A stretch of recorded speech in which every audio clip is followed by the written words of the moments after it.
কিন্তু আমার দুঃখ লাগে সুনীল চোপড়ার একটি বই মানুষকে ইমপ্রেস করার জন্য আমি 12 বার পড়েছি, কিন্তু যে সূরাটা আমি প্রতিদিন নামাজে 17 বার পড়ি সেই সূরার একটা অর্থ, একটা আয়াত আমি কিচ্ছু বুঝি না এবং বুঝার কোনোদিন চেষ্টাও করিনি। আমি আয়নায় নিজের চেহারা আমি তাকাতে পারি না এবং আমি আমার আমার বিবেক আমাকে মনে হচ্ছে প্রতিদিন কুরে কুরে খাচ্ছে। আমার জীবনের 99% হচ্ছে রিজেকশন এবং আমার ধারণা ছিল আল্লাহ তাআলা আমাকে একটুও পছন্দ করে না, যে আমি আল্লাহর রহমত থেকে বঞ্চিত। আস্তাগফিরুল্লাহ, আল্লাহ আমাকে ভালোবাসেন না।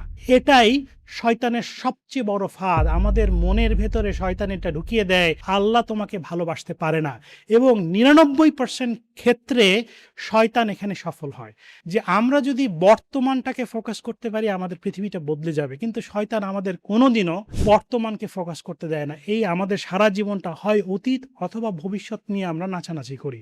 আমার ধারণা ছিল আমি টিকিটটা কাইটে আমেরিকা যদি যেতে পারতাম তাহলে মনে হয় আমার জীবনে আর কোনো টেনশন অথবা কোনো হতাশা কিছু নাই, সব কিছু ফিক্সড ডিপোজিটের মতো একটা গ্যারেন্টি চাইতাম যে এটা হবে কিনা।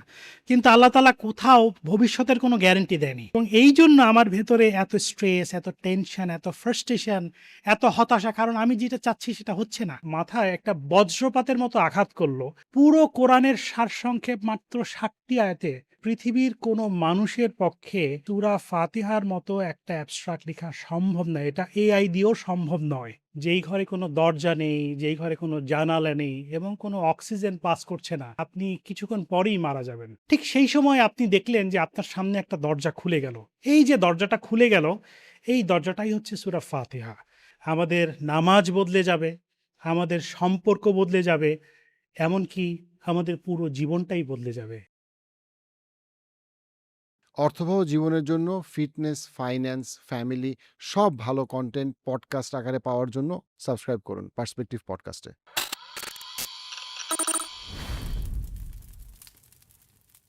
ডক্টর ফেরদৌস সালেহীন ভাই, আপনার সাথে আমরা আগে আপনার কাছ থেকে শিখছি আপনার জার্নি, আপনার পিএইচডি, ইউরোপ, আমেরিকা, অস্ট্রেলিয়া হয়ে আপনি এখন শারজাহ মেরিটাইম একাডেমিতে আপনি এখন হেড অফ দ্য ডিপার্টমেন্ট হিসেবে আছেন। কিন্তু আপনি কেন সূরা ফাতিহার উপর একটা বই লিখবেন বা সূরা ফাতিহার ব্যাখ্যা লিখবেন, যেটা অ্যাপারেন্টলি সাধারণত আমরা তাফসির বা ব্যাখ্যা আছে, কিন্তু সেটা তো আসলে সাধারণত আমাদের আলেমরা করেন, মাওলানারা করেন। কিন্তু সেই জায়গায় আপনার একজন মুসলমান হিসেবে কেন মনে হইল সূরা ফাতিহা নিয়ে আপনার মানুষকে কিছু একটা জানানো দরকার, যেটা মানুষ জানে না বা বোঝে না বা রিয়েলাইজ করে না? প্রত্যেকটা মানুষের জীবনে একটা গল্প থাকে, ঠিক তেমনি আমার জীবনেও একটা গল্প আছে সূরা ফাতিহাকে নিয়ে। সেই গল্পটা আপনার সাথে আজকে শেয়ার করতে চাই। তবে এই গল্পটা জানার জন্য আমাদের একটু পেছনে যেতে হবে।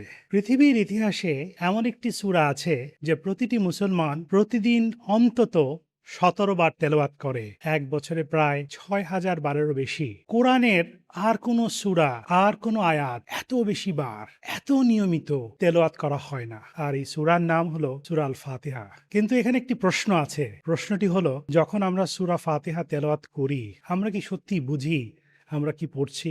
নামাজে যখন আমরা সূরা ফাতিহা তেলাওয়াত করি আমরা কিন্তু শুরু করি একটি সংলাপ। কার সাথে? সরাসরি আল্লাহ রাব্বুল আলামিনের সাথে আমাদের শুরু হয় একটি সংলাপ। মাত্র 60টি আয়াত, কিন্তু এই 60টি আয়াতের মধ্যে লুকিয়ে আছে আমাদের জীবন, আমাদের দর্শন, আমাদের জীবনের উদ্দেশ্য, আমাদের জীবনের পথ চলা পৃথিবী থেকে আখিরাত পর্যন্ত। সত্যিকার অর্থে সূরা ফাতিহা হলো পুরো পবিত্র কোরআনের একটি অ্যাবস্ট্রাক্ট।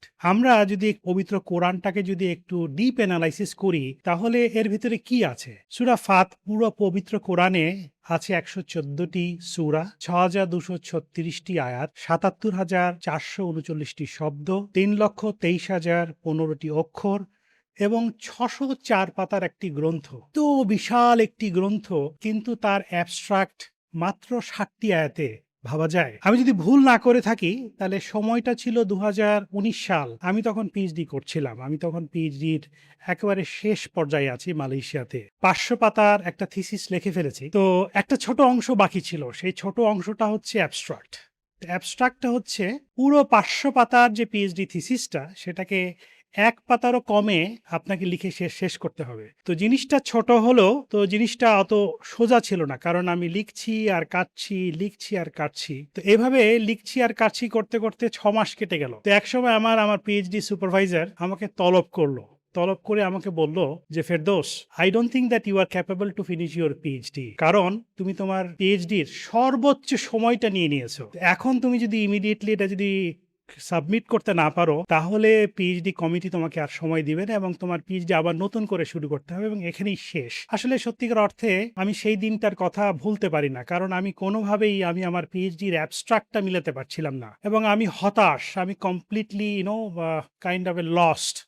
আমার কাছে মনে হচ্ছিল যে আমার পৃথিবীটা এখানেই শেষ হয়ে যাবে। তো যে কোনো একটা সময় পরন্তু এক বিকেলে আমি মনে মনে ভাবছিলাম যে আমার তো মনে হয় আর পিএইচডিটা হলো না, আমাকে দেশে ফিরে যেতে হবে। তো সেই সময়ে ইউটিউবে স্ক্রল করতে করতে হঠাৎ করে কাকতালীয়ভাবে সূরা ফাতিহার একটা তফসির আমার কাছে আসলো। তো আমি আনমনে এটা একটু দেখলাম। তো দেখার পর আমার কাছে বেশ একটু কৌতূহল লাগলো এবং তারপরে কেন জানি না আমি এটা নিয়ে একটু গবেষণা করলাম, একটু স্টাডি করলাম, একটু কোরআন পড়লাম এবং পড়বার সাথে সাথে আমার মাথায় একটা বজ্রপাতের মতো আঘাত করলো। সেটা হচ্ছে, যে কাজটি আমি আমার পিএইচডি থিসিসের অ্যাবস্ট্রাক্টে করতে পারিনি, সেটা সূরা আল ফাতিহা ১৪০০ বছর আগে করে ফেলেছে পুরো কোরআনের সারসংক্ষেপ মাত্র ৭টি আয়াতে। দেখুন, আমি তো একজন রিসার্চার, অনেক গবেষণা করেছি, অনেক জার্নাল লিখেছি, বই লিখেছি, অনেক বড় বড় প্রফেসরদের সাথে কাজ করেছি। কিন্তু আমি আপনাকে বলতে পারি যে এই যে সূরা ফাতিহার যে কম্পোজিশন, যে অ্যাবস্ট্রাক্ট, যে কোয়ালিটি, যে কনস্টিটিউশন এতটা ইন্টিগ্রেটেড, পৃথিবীর কোনো মানুষের পক্ষে এই সূরা ফাতিহার মতো একটা অ্যাবস্ট্রাক্ট লেখা সম্ভব নয়। এটা এআই দিয়েও সম্ভব নয়। তো পরবর্তীতে তো আমার পিএইচডিটা শেষ হয়ে গেল। আলহামদুলিল্লাহ আমি সাবমিট করলাম, পাস হয়ে গেল। কিন্তু গল্পর ক্লাইম্যাক্সটা আসলে ওখানে না, গল্পর শেষটা ওখানে না। গল্পর কিছু বাকি ছিল। পরবর্তী পর্যায়ে এই পিএইচডিটা শেষ করার পরে আমার ভেতরে একটা গভীর অনুশোচনা দেখা দিল। যে একটা যে গিল্টি, যে একটা পার্সোনাল গিল্টি, আমি আয়নার সামনে দাঁড়িয়ে নিজের দিকে তাকাতে পারছিলাম না। দেখেন, আমি ব্যক্তিগতভাবে তো আমি একজন রিসার্চার। আমি অনেক লেখাপড়া করেছি, বই পড়েছি এবং আমি আমার জীবনের একটা বিশাল অংশ লেখাপড়ায় শেষ করেছি। আমি আপনাকে যদি একটা এক্সাম্পল দেই, আমরা যারা সাপ্লাই চেইন প্রফেশনে আছি, সুনীল চোপড়ার সাপ্লাই চেইন বইটা আমার মনে হয় বাংলাদেশে সবাই পড়েছে। কারণ সাপ্লাই চেইনে যদি কেউ বলে আমি সাপ্লাই চেইন প্রফেশনাল, তাকে ওই বইটি পড়তেই হবে। ওই বইটি আসলে ঠিক একটু খটমটে বই, বইটি একবার পড়ে বোঝার কোনো উপায় নাই। আমি যদি ভুল না করে থাকি, ওই বইটি ৫২৯ পাতার একটা বই। তা আমি যদি আপনাকে জিজ্ঞেস করি, আপনি কি বলতে পারবেন ওই বইটি আমি কতবার পড়েছি? ১ বার, ২ বার, ৩ বার? আমি ওই বইটি ১২ বার পড়েছি। ৫২৯ পাতার বই। আমি বইটি ১ পাতা থেকে ৫২৯ পাতা ১২ বার পড়েছি ওভার লাস্ট ইয়ার্সে। কিন্তু আমার দুঃখ লাগে যে সুনীল চোপড়ার একটি বই মানুষকে ইমপ্রেস করার জন্য আমি ১২ বার পড়েছি। কিন্তু যে সূরাটা আমি প্রতিদিন নামাজে ১৭ বার পড়ি, সেই সূরার একটা অর্থ, একটা আয়াত আমি কিচ্ছু বুঝি না এবং বুঝার কোনোদিন চেষ্টাও করিনি। এবং এটা যখন আমি চিন্তা করি, আমি আয়নায় নিজের চেহারা আমি তাকাতে পারি না এবং আমার আমার বিবেক আমাকে মনে হচ্ছে প্রতিদিন কুরে, কুরে খাচ্ছে। আলহামদুলিল্লাহ, সূরা ফাতিহা আমাকে নতুন করে ভাবতে শিখিয়েছে আমার রবকে নিয়ে, আমার ইবাদতকে নিয়ে, আমার জীবনের উদ্দেশ্যকে নিয়ে। সত্যি কথা বলতে, যদি আমরা সূরা ফাতিহাটা যদি সুন্দর করে বুঝতে পারি, এই ৭টি আয়াতকে বুঝতে পারি, আমাদের নামাজ বদলে যাবে, আমাদের সম্পর্ক বদলে যাবে, এমনকি আমাদের পুরো জীবনটাই বদলে যাবে। এটাই হচ্ছে সূরা ফাতিহার এই বইটি লেখার উদ্দেশ্য। আপনার এই বইটা লিখতে গিয়ে আপনার কাছে কি মনে হয়েছে সূরা ফাতিহার মৌলিকভাবে, যেটা মানুষ বুঝে না? আমার মনে হয় যে সূরা ফাতিহাকে আমরা শুধু সূরা না বলে এটাকে যদি পুরো কোরআনের অ্যাবস্ট্রাক্ট হিসাবে আমরা যদি বিবেচনা করি, কারণ পুরো কোরআনটাকে যদি স্টাডি করা হয়, আপনি যা বুঝবেন সূরা ফাতিহাতে সব কিছু বলা আছে, আমাদের জীবন, দর্শন, জীবনের উদ্দেশ্য। তো সূরা ফাতিহাকে বাংলাতে পড়লে হবে না। এই সূরা ফাতিহার প্রত্যেকটি অক্ষর তার ইন্টারপ্রিটেশনটাকে বুঝতে হবে। যে সূরা ফাতিহাতে আল্লাহ প্রতিটা অক্ষরে, প্রতিটা শব্দে, প্রতিটা আয়াতে আমাদের পুরো জীবনের দিক নির্দেশনা দেওয়া আছে। এই জিনিসটা আমাদের বুঝতে হবে। শুধু বাংলার তর্জমাটা করলে এটা সম্ভব না। এটার জন্য আমাদেরকে পুরো তফসিরটা যদি আমরা বুঝি এবং সেই তফসিরটাকে আমাদের সাথে, আমাদের জীবনের সাথে এই কন্টেম্পোরারি ওয়ার্ল্ড, ব্যবসা, বাণিজ্য, অর্থনীতি, শিক্ষা, আমাদের এই পৃথিবী এবং আখিরাত পর্যন্ত যা কিছু দরকার সবকিছু সূরা ফাতিহাতে বলা আছে। আমরা যখন সূরা ফাতিহা পড়ি ছোটবেলা থেকে আমাদেরকে মুখস্থ করাইছে সাধারণত একজন হুজুর বা বাবা বা যে মুখস্থ করাইছে আমরা তারপরে পড়তে থাকি, রাইট? সো জাস্ট পড়ি আর কি। এখন মনে করেন যে আমরা তো আসলে কখনো আমাদের জীবন, ব্যবসা, ভালো থাকা, খারাপ থাকা অথবা সেটা সাপ্লাই চেইন ম্যানেজমেন্ট হোক, সেটা আ যেকোনো প্রফেশন হোক। আমরা তো আসলে কখনো এটাকে সূরা ফাতিহার সাথে কখনো মিলাই না। এটা জাস্ট অনেকটা এরকম যে পড়তে হয়, পড়ি। তো সেই জায়গাটা থেকে আপনি আপনার প্রফেশনাল লাইফে বা পৃথিবী আপনি যতটুকু দেখছেন, আপনি ওয়েস্টে ছিলেন, ইস্টে ছিলেন, বাংলাদেশের ছেলে অরিজিনালি। আপনি কিভাবে বিষয়টাকে সমন্বয় করেন? আসেন আমরা যদি একটু বোঝার চেষ্টা করি দেখেন আমি কোনো আলেম না। আমার এই সূরা ফাতিহা অথবা কোরআনকে নিয়ে গবেষণা করার জন্য আমার প্রাতিষ্ঠানিক কোনো জ্ঞান নাই। যেহেতু আমি একজন রিসার্চার, আমি যে কোনো জিনিসকে রিসার্চ করার জন্য যে তার সায়েন্টিফিক টুলসগুলো আছে, সেই আলোকে গবেষণা করতে পারি এবং আমি গত ১ বছর শুধুমাত্র সূরা ফাতিহা নিয়ে গবেষণা করে আছি যে এর ভেতরে কি আছে এবং আমি চেষ্টা করেছি সূরা ফাতিহাকে আমার জীবনের সাথে কিভাবে এটাকে এপ্লাই করা যায়। সেটা নিয়ে আমরা প্রথমে একটু চেষ্টা করি যে সূরা ফাতিহার তফসিরটা এটা একটা ট্র্যাডিশনাল তফসির না। এই তফসিরটা হচ্ছে ইন্টারপ্রিটেশন করা হয়েছে আমার লাইফের সাথে। তো আমরা যদি একটু অন্দরমহলে ঢুকি যে সূরা ফাতিহার ভেতরে এমন কি আছে? তো আমরা যদি শুরু করি, আউযু বিল্লাহি মিনাশ শাইতানির রাজিম, বিসমিল্লাহির রহমানির রহিম। দেখুন অ্যাকর্ডিং টু দ্য ক্লাসিক্যাল স্কলারদের মতে সূরা ফাতিহার ৪ টা নাম আছে। একাধিক নাম আছে, তার মধ্যে ৪ টা প্রধান। ১ নাম্বার হচ্ছে সূরা ফাতিহা ইটসেলফ। ফাতিহা মানে হচ্ছে উন্মোচন করা অথবা পথ খুলে দেওয়া। আপনি একটা দৃশ্য কল্পনা করুন, আমরা একটা বদ্ধ ঘরে আপনি আটকে আছেন। যেই ঘরে কোনো দরজা নেই, যেই ঘরে কোনো জানালা নেই এবং কোনো অক্সিজেন পাস করছে না এবং আপনি জানেন আপনি কিছুক্ষণ পরেই মারা যাবেন। ঠিক সেই সময় আপনি দেখলেন যে আপনার সামনে একটা দরজা খুলে গেল। এই যে দরজাটা খুলে গেল, এই দরজাটাই হচ্ছে সূরা ফাতিহা। যেটাকে বলা হয় কোরআনের শুরু, নামাজের শুরু, হেদায়েতের শুরু, যা মানুষকে অন্ধকার থেকে হেদায়েতের দিকে নিয়ে যায়। দ্বিতীয়ত যেটা বলা হয়েছে যে উম্মুল কোরআন মানে হচ্ছে the essence of the Quran. ৩ number হচ্ছে উম্মুল কিতাব, মাদার অফ দ্য বুক এবং ৪ নাম্বারে এবং খুব তাৎপর্যপূর্ণ যেটাকে বলা হয় আসসাবাল মাথানি। আসসাবাল মাথানি মানে হচ্ছে দি 7 অপ্টেড রিপিটেড ভার্স। সাব মানে হচ্ছে ৭, মাথানি মানে হচ্ছে যেটা বারবার পড়া হয়। পবিত্র কোরআনের আল হিজরের ৮৭ নম্বর আয়াতে বলা আছে, আমি আপনাকে দান করেছি ৬০টি বারবার পঠিত আয়াত এবং মহান কোরআন। পবিত্র কোরআনের অথবা সূরা ফাতিহা নিয়ে কোনো দ্বিমত নেই। পৃথিবীর যত মুসলিম উম্মাহ আছে কোনো দ্বিমত নেই এবং আমরা জানি পৃথিবীতে ৪ টা স্কুল অফ ল আছে। কিন্তু আপনি যদি বাংলাদেশ, ভারত, পাকিস্তান এই সাবকন্টিনেন্টের বইগুলো ধরেন বা কোরআনগুলো ধরেন, তাহলে আপনি একটা জিনিস খেয়াল করবেন যে এই, এই সময় সূরা ফাতিহায় তারা আলহামদুলিল্লাহি রাব্বিল আলামিন এটাকে ১ম আয়াত হিসাবে ধরে যেহেতু তারা হানাফি স্কুল অফ ল ফলো করে। কিন্তু আপনি যদি মধ্যপ্রাচ্যে অথবা আফ্রিকাতে অথবা মক্কাতে বা মদিনাতে কোনো কোরআন শরীফ ধরেন, তারা শাফি স্কুল অফ ল হিসাব বিবেচনা করে এবং তারা ১ম আয়াত ধরে হচ্ছে বিসমিল্লাহির রহমানির রহিম। এটা আসলে সূরা ফাতিহার গণনা নিয়ে একটা প্রাচীন ফিকরি মতবাদ, বাট এটা খুবই সামান্য। বাট সবগুলো আলেম এবং স্কুল অফ লই তারা মনে করে সবই সঠিক, কোনোটা ভুল নেই।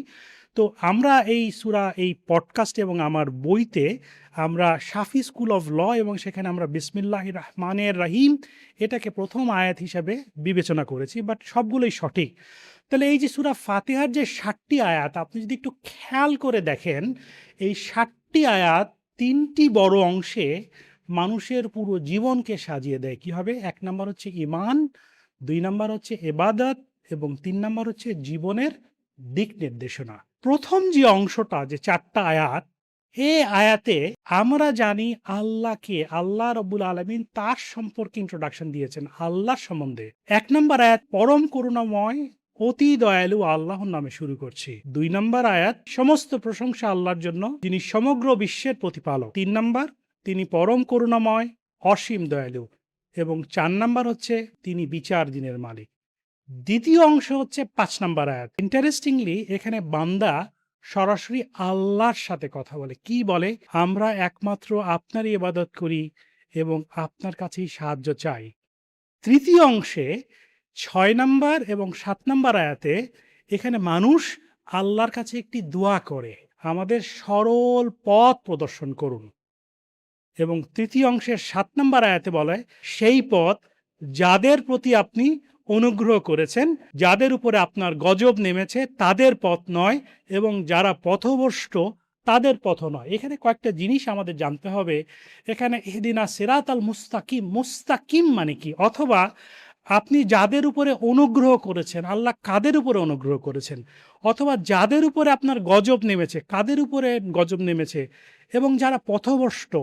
তো সূরা ফাতিহাটা যখন আমরা বাংলায় পড়ি, আমরা তো বাংলায় বুঝলাম, কিন্তু এখানে প্রতিটা শব্দ গবেষণা করার বিষয় আছে এবং এই জিনিসগুলো আমাদের খুব ডিপ অ্যানালাইসিস করলে এটা আমাদের জীবনে একটা দিক নির্দেশনা দেয়। সেই জিনিসটা নিয়ে আমরা আলোচনা করব। সূরা ফাতিহা নিয়ে তফসির করার আগে আমাদের কিছু ফান্ডামেন্টাল জিনিস জানতে হবে। আমরা এমবিএ করার আগে আমরা কিছু প্রিরিকুইজিট এমবিএ কোর্স করি না?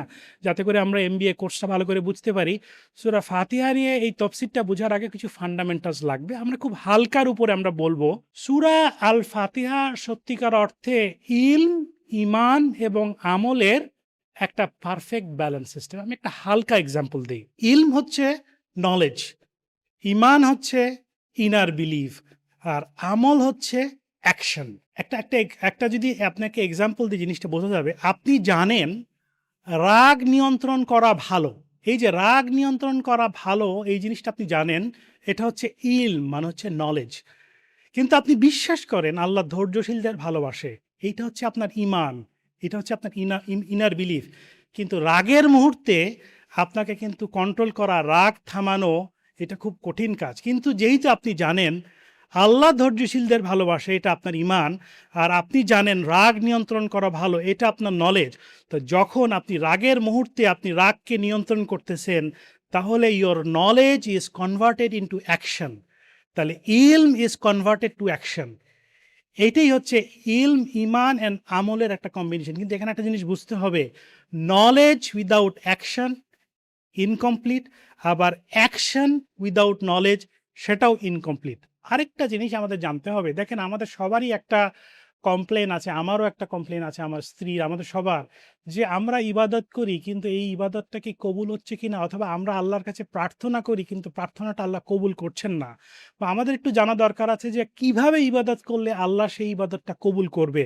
আল্লাহ কিন্তু কোরআনে সূরা ফাতিহাতে সেখানে এক্সপ্লেইন করে দেওয়া আছে। এই যে পরিপূর্ণ যে ইবাদত, এটাকে বলা হচ্ছে যে 3 পিলার্স অফ ওয়ার্শিপ। এটা হচ্ছে লাভ, হোপ অ্যান্ড ফিয়ার। একটু ব্যাখ্যা করি। সূরা ফাতিহার যে ২য় নাম্বার আয়াতে বলা আছে লাভ। লাভ মানে হচ্ছে সমস্ত প্রশংসা আল্লাহর জন্য, যিনি সমগ্র জগতের প্রতিপালক। এখন আমরা যখন বাংলা পড়ি আমরা তো এটা পড়ে ফেললাম, সমস্ত প্রশংসা আল্লাহর জন্য যিনি সমগ্র জগতের প্রতিপালক। কিন্তু এটার ব্যাখ্যা কি? এই ব্যাখ্যাটা যদি আমরা জানি তাহলে আমাদের ভেতরে একটা অনুভূতি জন্মাবে। এখন আমার প্রশ্ন হচ্ছে, এই যে সমস্ত প্রশংসা আল্লাহর জন্য, আমি আল্লাহর প্রশংসা কেন করব? আমি আল্লাহর প্রশংসা করব, তিনি আমার রব। কিন্তু আমার প্রশ্ন হচ্ছে যে সত্যিকারের প্রশংসা কি সম্ভব? আপনি যদি কাউকে ভালো না বাসেন, আপনি দেখবেন আপনি কাউকে যদি সত্যিকারের ভালোবাসেন, তখনই আপনি তার সম্বন্ধে প্রশংসা করতে পারেন। কিন্তু আপনি আল্লাহকে কেন ভালোবাসবেন? আপনি আল্লাহকে ভালোবাসবেন তার প্রধান কারণ হচ্ছে আল্লাহ আপনার সৃষ্টিকর্তা, তিনি আপনাকে সৃষ্টি করেছে, তিনি আপনাকে রিজিকের ব্যবস্থা করেছে, তিনি আপনার দেখাশোনা করেন, তিনি আপনাকে জন্ম দিয়েই ছেড়ে দেন না, ইনি আপনার সাস্টেনার। তো সূরা আল বাকারার ১৬৫ নম্বর আয়াতে বলা আছে, যারা ঈমান এনেছে তারা আল্লাহকে সবচেয়ে বেশি ভালোবাসে। তাহলে দ্বিতীয় নাম্বার যেই জিনিসটা, আমরা তো লাভ বললাম, হোপ হচ্ছে তিনি পরম করুণাময় এবং অসীম দয়ালু। দেখেন আমরা যদি আমাদের ব্যক্তিগত জীবন থেকে দেখি, আমাদের সাথে মানামানি, হানাহানি হয়, আমাদের বন্ধু-বান্ধবের সাথে মন মন খারাপ হয়, আমরা একটু অভিমান করি।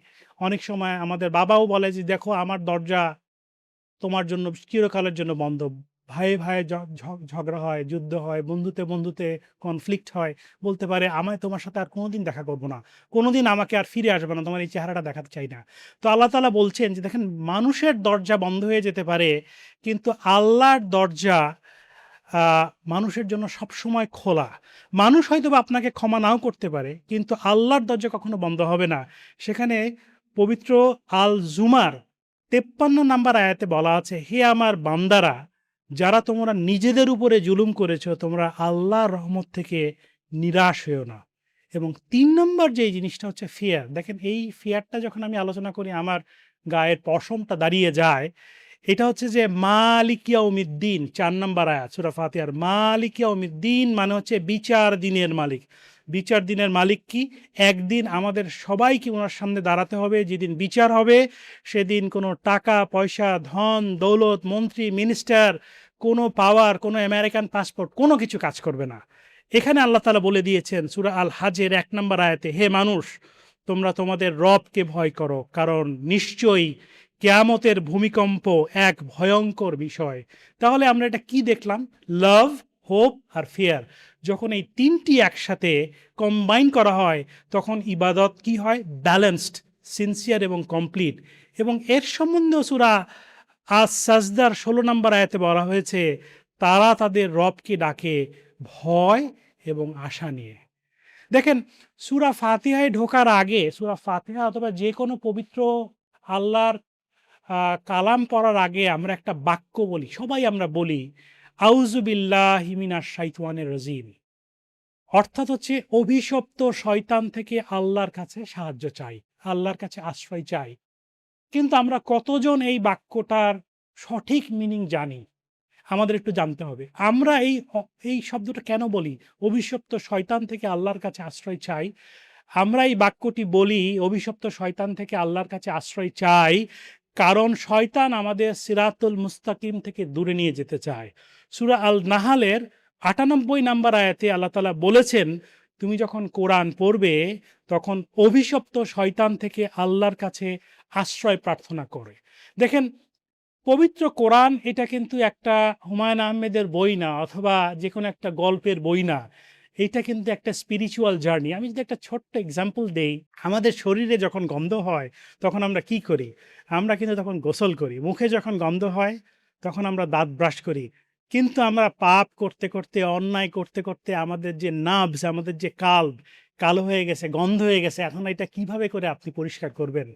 তখন আমরা স্পিরিচুয়ালি আল্লাহর কাছে সাহায্য চাই, "ইয়া আল্লাহ, আমাকে তুমি ক্লিন করে দাও।" এটা যে আউযু বিল্লাহি মিনাশ শাইতানির রাজিম, এটা একটা স্পিরিচুয়াল পাওয়ার। স্পিরিচুয়ালি আমরা আনকন্ডিশনালি আল্লাহর কাছে সারেন্ডার করি, অ্যাবসোলিউট সারেন্ডার করি এবং আমরা বলি, "হে আল্লাহ, আমি দুর্বল, আমি নিজেকে রক্ষা করতে পারছি না। এইজন্য আমি আপনার কাছে সাহায্য চাই।" আরেকটা জিনিস আমাদের জানতে হবে, সেটা হচ্ছে যে শয়তান আমাদেরকে কিভাবে পথভ্রষ্ট করে, এই জিনিসটা যদি আমরা জানি, যেটা সূরা ফাতিহায় কিন্তু খুব পরিষ্কারভাবে বলা আছে। দেখেন, শয়তান কখনো আমাদের এসে বন্দুক ধরে না এবং আপনাকে জোর করে না, আমাকে জোর করে না। জোর করে বলবে না যে, "সালিহিন সাহেব, চলেন ডিস্কোতে যাই, চলেন পার্টিতে যাই, চলেন একটা ঝামেলা লাগিয়ে দিই, অথবা আজকে নামাজটা না পড়ি।" শয়তান যেটা করে, খুব সুচতুরভাবে আমাদের মনে ঢুকে পড়ে। দেখেন, আমাদের মনের ভেতরে আমাদের সবারই কষ্ট আছে, দুঃখ আছে। কারো বাবা অসুস্থ, মা অসুস্থ, বাবা মারা গেছে, মা মারা গেছে, কারো হয়তোবা ডিভোর্স হয়ে গেছে, কারো হয়তোবা ব্যবসাতে ভালো করতে পারছে না, কারো হয়তোবা ডিভোর্স হয়ে গেছে, প্রেমিকার সাথে রিলেশনশিপটা ভালো যায় নাই, ডিচ করেছে, কারো হয়তোবা স্বামী পরকীয়া করে, হয়তোবা কেউ আমেরিকা যেতে চেয়েছে, সারা জীবন চেষ্টা করেছে, ভিসা পায় নাই, কেউ আমেরিকা গিয়েছে, গ্রিন কার্ড পায় নাই, কেউ গ্রিন কার্ড পেয়েছে, পাসপোর্ট হচ্ছে না, ব্যবসায় কোনো বরকত হচ্ছে না। আমাদের ভেতরে এত টেনশন, এত হতাশা, এত ক্ষোভ, এবং আমরা মনে করি যে আল্লাহ যদি আমাদের কাছে থাকতেন, আল্লাহ যদি আমাকে ভালোবাসতেন, তাহলে আমার এত কষ্ট হতো না, আমাকে এত পরীক্ষা নিত না। সত্যিকার অর্থে এটাই শয়তানের সবচেয়ে বড় ফাঁদ, আমাদের মনের ভেতরে শয়তান এটা ঢুকিয়ে দেয়, এই যে দেখো তোমাদের ভেতরে এত কষ্ট, এত দুঃখ, আল্লাহ তোমাকে ভালোবাসতে পারে না। এবং 99% ক্ষেত্রে শয়তান এখানে সফল হয়।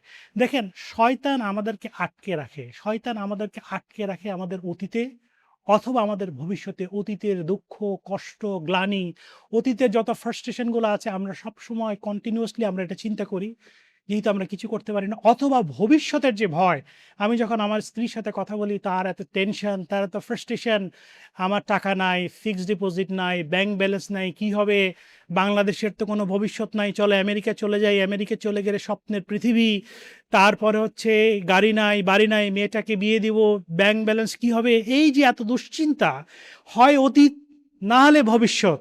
ঠিক আছে, শয়তান জানে যে আমরা যদি বর্তমানটাকে ফোকাস করতে পারি আমাদের পৃথিবীটা বদলে যাবে, কিন্তু শয়তান আমাদের কোনোদিনও বর্তমানকে ফোকাস করতে দেয় না। এই আমাদের সারা জীবনটা হয় অতীত অথবা ভবিষ্যৎ নিয়ে আমরা নাচানাচি করি। এখানে সূরা আল আরাফের 17 নম্বর আয়াতে শয়তান বলছে, আল্লাহকে প্রমিস করছেন, আমি তাদের সামনে, তাদের পেছনে, তাদের ডানে, তাদের বামে, সব দিক থেকে এসে তাদের বিভ্রান্ত করবো, এটা আমার ওয়াদা। এবং সূরা বাকারার 268 নম্বর আয়াতে আল্লাহ তাআলা বলেছেন, কোরআনে আল্লাহ তাআলা বলেন, শয়তান তোমাদের দারিদ্র্যের ভয় দেখায়। এই দেখেন, আমরা একটা দারিদ্র্যের, আমরা যারা ব্যাংকে চাকরি করি, আমরা এই যে আমার স্ত্রী এসে বলবে বা আমাদের এসে বলবে, এই দেখো পাশের বাসার ভাবি ফ্রিজ কিনে ফেলেছে, পাশের বাসার ভাই ফ্ল্যাট কিনে ফেলেছে, তা তুমি কি করলা। এই যে আমাদের যে দারিদ্রতার ভয়, আমাদের যে আল্লাহর যে রিজিকের মালিক, এই জিনিসটা আমরা বিশ্বাস করতে পারি না। এখানে সূরা বাকারার আল্লাহ সেই 1400 বছর আগে বলে দিয়েছে, শয়তান তোমাদের এই জিনিসটা নিয়েই ছিনিমিনি খেলবে। তাহলে আসেন আমরা এই সূরা ফাতিহার একটু অন্দর মহলে যাওয়ার চেষ্টা করি এবং একটু বিশ্লেষণ করার চেষ্টা করি এবং আমাদের জীবনের সাথে একটু মেলানোর চেষ্টা করি যে এই সূরা ফাতিহা আমাদের জীবনের সাথে কিভাবে সম্পৃক্ত। আউযু বিল্লাহি মিনাশ শাইতানির রাজিম, বিসমিল্লাহির রহমানির রহিম। প্রথম যেটা আয়াত, পরম করুণাময়, পরম দয়ালু আল্লাহর নামে শুরু করছি।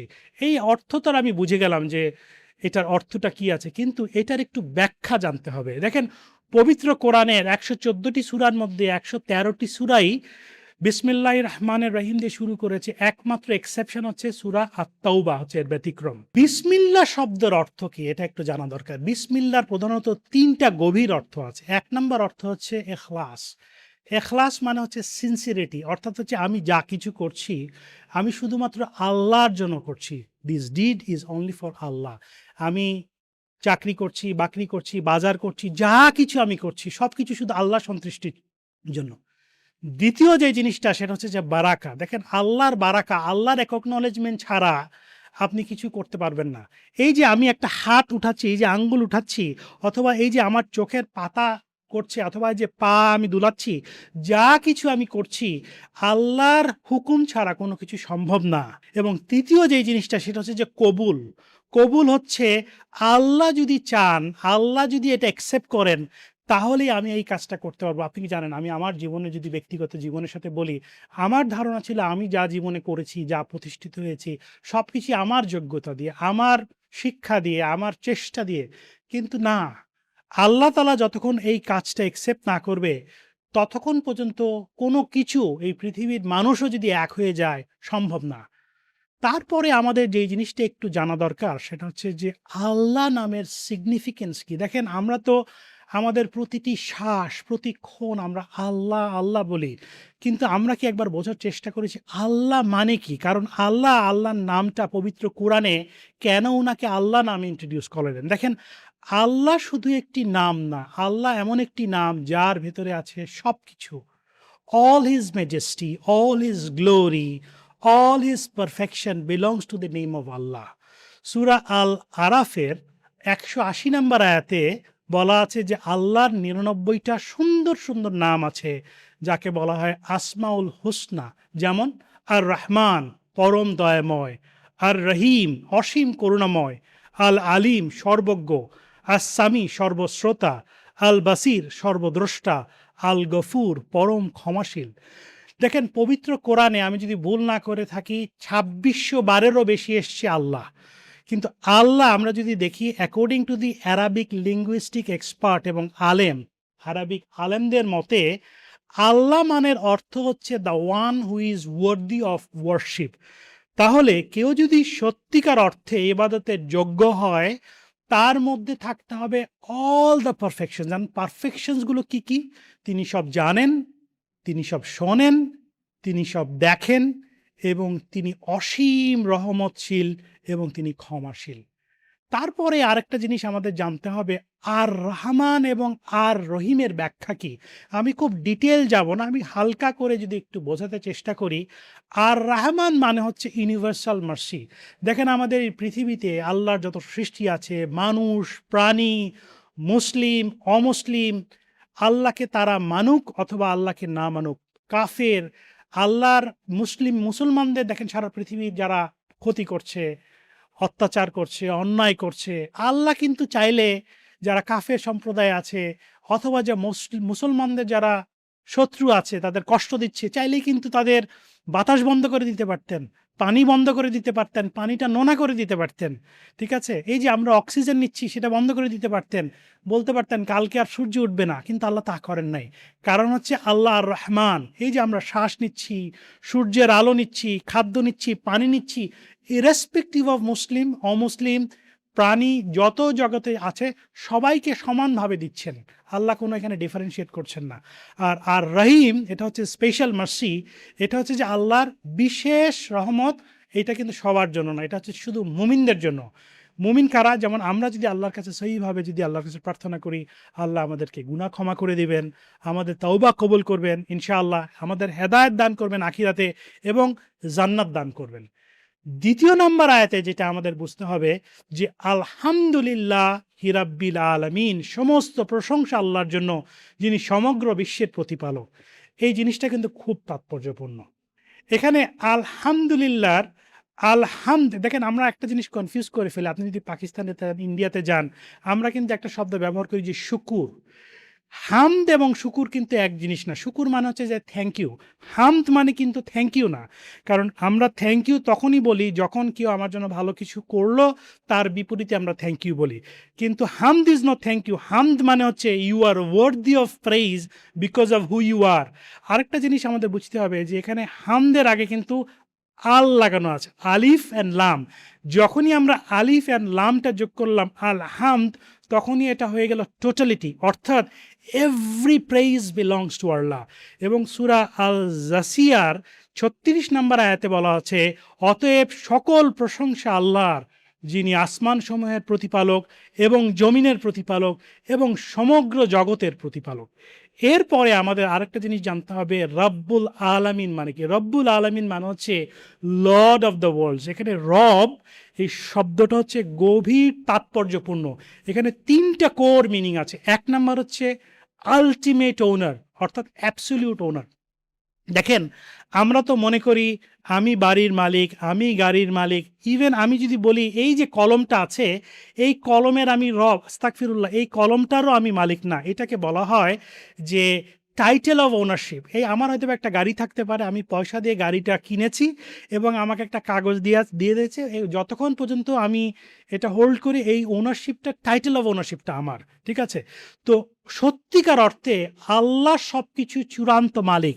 তিনি সৃষ্টি করেছেন শূন্য থেকে। কারণ এই যে কলমটা বানাতে যে অ্যাটম মলিকিউল লেগেছে, কালি লেগেছে, প্লাস্টিক লেগেছে, যা কিছু লেগেছে, অণু পরমাণু, সব কিছুই আল্লাহর সৃষ্টি। আমরা কোনো কিছুর মালিক না, আমরা শুধু হচ্ছে যে যেটাকে বলে মুলকিয়া। মুলকিয়া হচ্ছে টাইটেল অফ ওনারশিপ। এই যে বাড়ি বলেন, গাড়ি বলেন, তেলক্ষেত্র বলেন, কোনোটাই এটা আমাদের না। কিন্তু মাটি থেকে খাদ্য, বীজ থেকে গাছ, লোহা থেকে গাড়ি, আল্লাহ হচ্ছে এটার আলটিমেট ওনার। সূরা আশ-শূরার 24 নম্বর, 23 নম্বর এবং 24 নম্বর আয়াতে খুব একটা ইন্টারেস্টিং আয়াত আছে। ফিরাউন মুসা আলাইহিস সালামকে জিজ্ঞেস করছে রাব্বুল আলামিন কে? 23 নম্বর আয়াতে সেখানে মুসা আলাইহিস সালাম বলছেন, তিনি আসমান সমূহ, জমিন এবং এদের মধ্যবর্তী সব কিছু রব, যদি তোমরা বিশ্বাসী হও। দ্বিতীয় নাম্বার হচ্ছে দ্য ওয়ান হু ইজ ওবেইড, অর্থাৎ হচ্ছে সুপ্রিম অথরিটি। দেখেন এই মহাবিশ্বের প্রত্যেকটা জিনিস, চন্দ্র, সূর্য, গ্রহ, নক্ষত্র, এমনকি যে আপনার এবং আমার শরীরে যে অঙ্গ প্রত্যঙ্গ আছে, কিডনি, লিভার, প্যানক্রিয়াস, হার্ট, চোখ, সব কিছু একটা নির্দিষ্ট নিয়মে চলছে। এই যে নির্দিষ্ট নিয়মে চলছে, এটা একটা কমান্ড। একটা চিন্তা করে দেখেন, আমরা যারা ম্যাট্রিক, ইন্টারমিডিয়েট, আন্ডার গ্র্যাজুয়েট যারা সায়েন্সে লেখাপড়া করেছি, আমরা কিন্তু নিউটনস ল অফ মোশন পড়েছি, নিউটনস ল অফ গ্র্যাভিটি পড়েছি, ল অফ থার্মোডাইনামিক্স পড়েছি। আমার খুব হাসি পায় এবং বেশ ইন্টারেস্টিং লাগে যে বিজ্ঞানে এটাকে বলা হচ্ছে natural law. Newton's law of motion natural law, law of gravity natural law. অর্থাৎ হচ্ছে বিজ্ঞান যেখানে কোনো কিছু আবিষ্কার করতে পারে না, সেটাকে তারা বলে ন্যাচারাল ল। কিন্তু আমার প্রশ্ন হচ্ছে, পবিত্র কোরআনে কি বলা আছে? আমরা কি একবার ভেবে দেখার চেষ্টা করেছি ন্যাচারাল ল সম্বন্ধে? সেই 1400 বছর আগে আল্লাহ তাআলা সূরা ইয়াসিনের 38 থেকে 40 নম্বর আয়াতে বলে দিয়েছেন, সূর্য তার নির্দিষ্ট পথে চলে, এটি আল্লাহর নির্ধারণ। চন্দ্র নির্দিষ্ট ধাপ অনুযায়ী পরিবর্তিত হয়। সূর্য চন্দ্রকে অতিক্রম করতে পারে না, রাত ও দিনের আগে আসে না। সব কিছুই তার নিজ নিজ কক্ষপথে চলছে। অর্থাৎ এই যে ন্যাচারাল ল, এটা হচ্ছে আল্লাহর একটা কমান্ডারি প্রকাশ। আর কোরআনে এই যে অথরিটি, এটাকে বলে রব। এই রব কে? এই রব হচ্ছে আপনার রব, এই রব হচ্ছে আমার রব। 3 নম্বর এবং খুব ইম্পর্টেন্ট, সেটা হচ্ছে যে এটা হচ্ছে সাস্টেনার। সাস্টেনার মানে হচ্ছে প্রতিপালক অথবা রিজিক দাতা। যিনি সৃষ্টি করেন, সৃষ্টিকে টিকিয়ে রাখেন, যিনি রিজিক দেন, তিনি ভারসাম্য বজায় রাখেন। সূরা হুদের 6 নম্বর আয়াতে বলা হয়েছে, পৃথিবীতে এমন কোনো প্রাণী নেই যার রিজিক আল্লাহর দায়িত্বে নেই। এরপরে আমাদের আরেকটা জিনিস জানতে হবে, সেটা হচ্ছে যে আলম মানে কি? আমরা কিন্তু আলম মানে মনে করি মানুষ না। আলম মানে শুধু মানুষ না, আলম মানে হচ্ছে মানুষ, জিন এবং ফেরেশতা। এরা হচ্ছে প্রতিটি এক একটা আলম। আমরা এই আল্লাহর দেওয়া পৃথিবীতে একটা নিখুঁত ভারসাম্যপূর্ণ পৃথিবীতে বাস করছি। আমি একটা উদাহরণ দিই, কিন্তু আমি অত বৈজ্ঞানিকভাবে যাব না, ওটা বিজ্ঞানের ব্যাখ্যা দেওয়ার আমার সেই জ্ঞান নেই। ধরেন আমরা ঘরে বসে একটা আম খাচ্ছি, এই আমের আঠিটা আমরা হঠাৎ করে জানলা দিয়ে ফেলে দিলাম। 2 মাস পরে দেখলাম সেই যে আমের আঠিটা ফেলে দিলাম, সেই আমের আঠি থেকে একটা ছোট চারা হলো, এটা গাছ হলো। 2 বছর পরে হয়তোবা আমের গাছটা বড় হলো, এরপর আম হলো, সেই আম আবার খাওয়া শুরু করলাম। আমরা কি ভেবে দেখেছি এই যে আমের আঠি থেকে আমের আঠি থেকে আমরা ফেলে দিলাম, এই আমের গাছ হলো, চারা হলো, এটা বড় হলো, এটাকে টিকিয়ে রাখার জন্য যে আলো, বাতাস, আবহাওয়া, তাপ দরকার, সেটা পারফেক্ট অবস্থাতে আছে। আরেকটা জিনিস আমি যদি বলি, দেখেন এই যে সূর্য এবং পৃথিবীর যে কম্বিনেশনটা আছে, তার নিজস্ব কক্ষপথে ঘুরছে। সূর্য এবং পৃথিবীর যে ডিস্টেন্স, এটা যদি 1 ন্যানো সেকেন্ডেরও যদি একটু কাছে আগিয়ে যেত, তাহলে এই পৃথিবীর টেম্পারেচার এত বেড়ে যেত, পৃথিবীটা ছারখার হয়ে যেত। অথবা এটা ডিস্টেন্স যদি 1 ন্যানো সেকেন্ড যদি দূরে সরে যেত, তাহলে এত ঠান্ডা হয়ে যেত, আমরা বরফে সবাই মারা যেতাম। তার মানে হচ্ছে এই পৃথিবীর প্রত্যেকটা জিনিস, আল্লাহর প্রত্যেকটা সৃষ্টি, আল্লাহর প্রত্যেকটা আলম এমন একটা পারফেক্ট অবস্থানে আছে, যেখানে আর কিছু করার কোনো সুযোগ নেই। এটা কমপ্লিটলি অপটিমাইজড অবস্থানে আছে এবং আল্লাহ তাআলা সূরা ফাতিহা এটা সেখানেই বলে দিয়েছে। 3 নম্বর আয়াতে যে জিনিসটা আমাদের জানতে হবে, যে আর রহমানের রহিম। আমরা কিন্তু অলরেডি রহমান এবং রহিম সম্বন্ধে বলেছি, আমরা ডিটেল বলবো না। তবে এই জিনিসটা আমাদের একটু জানতে হবে যে আমার মনে হয় যে আর রহমান এমন একটি সম্মানজনক অবস্থানে আছে যে পবিত্র কুরআনে এর থেকে বেশি আর কোনো কিছুকে সম্মান দেওয়া হয়নি। কারণ এই সূরা আর রহমান নিয়ে একটি সূরাই আছে। এবং একটা জিনিস বলে রাখা ভালো, যে সূরা আর রহমানের একটি আয়াত বারবার আসছে, 1 বার নয়, 2 বার নয়, 3 বার নয়, 31 বার আসছে। সূরা আর রহমানের 13 নম্বর যদি আয়াতটা বলি, ফাবি আইয়া আলাই রাব্বিকুমা তুকাজ্জিবান, এটার মানে কি? এটার মানে হচ্ছে তোমরা তোমাদের রবের কোন কোন নিয়ামত অস্বীকার করবে। এখন আমার প্রশ্ন হচ্ছে, এই বাংলাটা তো আমরা বুঝে গেলাম, কিন্তু এটার মানে কি? এটার মানে কিন্তু আমাদের সূরা ফাতিহাতে বলা আছে। দেখেন, সত্যিকার অর্থে আল্লাহ জানেন আমরা ব্যক্তিগতভাবে, আমরা স্বভাবগতভাবে অনেক অকৃতজ্ঞ। আমরা যে আল্লাহর আলো, বাতাস এই সব কিছু উপভোগ করছি, একটা পর্যায়ের পরে আমরা খুব আনগ্রেটফুল এবং আমরা এটা ভুলে যাই এবং আমরা মনে করি এটা গ্র্যান্টেড এবং আল্লাহ আমাদের এটা দিতে বাধ্য না, আল্লাহ আমাদের এইটা দিতে বাধ্য না। এই জন্য আল্লাহ বারবার পবিত্র আর আল আর আর রহমানে বলেছেন। আমরা যদি আর রহমানের 5টা আয়াত যদি একটু বলি, যে 1 নম্বর আয়াতে কি বলেছেন আল্লাহ? আর রহমান পরম দয়ালু, তিনি কোরআন শিক্ষা দিয়েছেন। দেখেন, আল্লাহ কিন্তু টাকা পয়সার কথা বলেন নাই। আল্লাহ প্রথমেই বলেছেন তিনি কোরআন শিক্ষা দিয়েছেন মানুষকে, তিনি মানুষ সৃষ্টি করেছেন, তিনি মানুষকে কথা বলা শিখিয়েছেন। চন্দ্র এবং সূর্য নির্দিষ্ট নিয়মে চলে। আল্লাহ আমাদের থামিয়ে দিয়ে বলেন, দেখো, ভাবো, চারপাশের দিকে তাকাও, প্রতিটি শ্বাস, প্রতিটি সুযোগ, প্রতিটি নিয়ামত তারই রহমত। 4 নম্বর যে আয়াতটা, সেটা কিন্তু খুব পাওয়ারফুল এবং ডেডলি। সেটা হচ্ছে যে মালিক ইয়াউমিদ্দিন, the court declaration, master of the day of the judgement. এইখানে 3টি শব্দ আমাদের বুঝতে হবে, যে মালিক ইয়াউমিদ্দিন, তিনি বিচার দিনের মালিক। এখানে মালিক, ইয়াউম এবং দিন, এটার মানে কি? মালিক মানে হচ্ছে মালিক যার পূর্ণ অধিকার আছে। ইয়াউম হচ্ছে একটা নির্দিষ্ট দিন, এবং দিন মানে হচ্ছে বিচার হবে। এটি কিন্তু একটি বাণী না, এটি কিন্তু একটা সতর্ক বার্তা, যে এমন একটা দিন আসবে, সেই দিনে হিসাব হবে, যেদিন কোনো ক্ষমতা, কোনো সম্পদ, কোনো পরিচয়, কোনো কিছুই কাজে আসবে না, কারণ সেই দিনের একমাত্র মালিক আল্লাহ। সূরা আল ইমরানের 26 নম্বর আয়াতে এটার ব্যাখ্যা আল্লাহ দিয়েছেন। বলুন, হে আল্লাহ, সকল রাজত্বের মালিক, আপনি যাকে ইচ্ছা রাজত্ব দান করেন, যার কাছ থেকে ইচ্ছা আপনি রাজত্ব কেড়ে নেন, যাকে ইচ্ছা আপনি সম্মান দান করেন, যাকে ইচ্ছা আপনি অপমান করেন। সমস্ত কল্যাণ আপনার হাতেই, নিশ্চয়ই আপনি সব কিছুর উপর ক্ষমতাবান। 5 নম্বর আয়াতটা, আমরা আপনারই ইবাদত করি এবং আপনার কাছেই সাহায্য চাই। দেখেন, সূরা ফাতিহার যে প্রথম যে অংশটা আমরা বললাম, 4টা আয়াত, সেখানে আমরা আল্লাহ সম্পর্কে বলি, তিনি আমাদের রব, তিনি দয়াময়, তিনি বিচার দিনের মালিক। এটা কিন্তু একটা ডেসক্রিপশন, আল্লাহ সম্বন্ধে আমরা বলছি। হঠাৎ করে এই ডেসক্রিপশনটা পরিবর্তন হয়ে এটা একটা ডায়ালগে পরিণত হচ্ছে। জিনিসটা কিন্তু খুব ইন্টারেস্টিং। এটা একটু এই জন্য আমাদের একটু বোঝা দরকার আছে। এখানে আমরা একটা শব্দ বলি, ইয়া কানাবুদু। ইয়া কানাবুদু, হে আল্লাহ, আপনি আমাদের রব এবং তাই আমরা আপনার ইবাদত করি। এটা কিন্তু একটা কমিটমেন্ট। আবার এই যে ইয়া কানাবুদুর মধ্যে যে না বুদু শব্দটা বললাম, না বুদু মানে হচ্ছে যে কমপ্লিট সাবমিশন, অর্থাৎ আমরা আমাদের পুরো জীবনকে আল্লাহর কাছে সারেন্ডার করে দিচ্ছি। আবার ওয়া ইয়া কানাস্তাইন, আমরা আপনার কাছে সাহায্য চাই। কেন আপনার কাছে সাহায্য চাই? কারণ আমরা অসহায়, আমরা দুর্বল, আমরা নিজেদেরকে কন্ট্রোল করতে পারি না। ইয়া আল্লাহ, আমরা ভালো হতে চাই, আমরা সিরাতুল মুস্তাকিমের পথে যেতে চাই, কিন্তু আপনি যদি আমাদের সাহায্য না করেন, তাহলে আমরা পারবো না।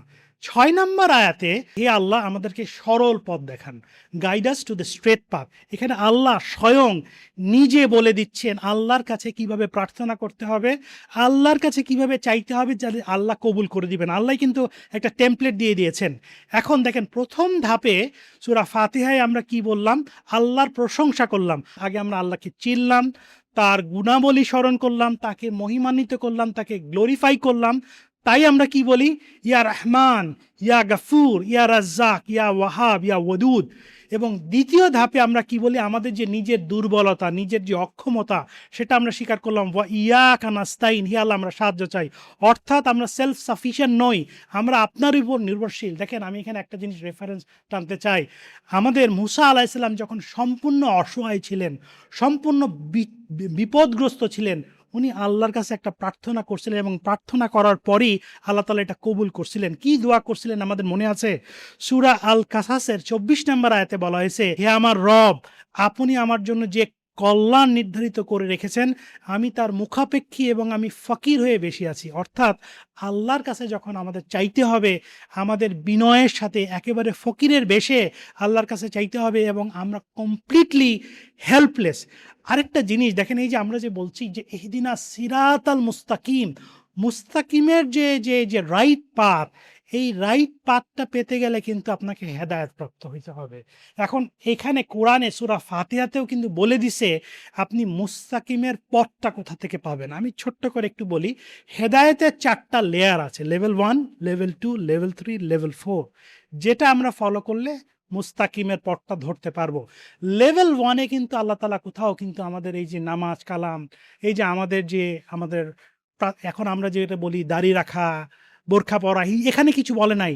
লেভেল 1-এর প্রথমে যেটা বলা হয়েছে যে আমাদের বিবেক, আমাদের চিন্তা শক্তি, আমাদের বোঝার ক্ষমতা, আমাদের মরাল কম্পাস, আমাদের কনসাসনেস, আমাদের ইন্টেলেকচুয়াল এবিলিটি, আমাদের কম্প্রিহেনশন, এটাকে ক্যালিব্রেট করা। অর্থাৎ মানে হচ্ছে যে রাইট অ্যান্ড রংকে ডিফারেন্সিয়েট করতে হবে।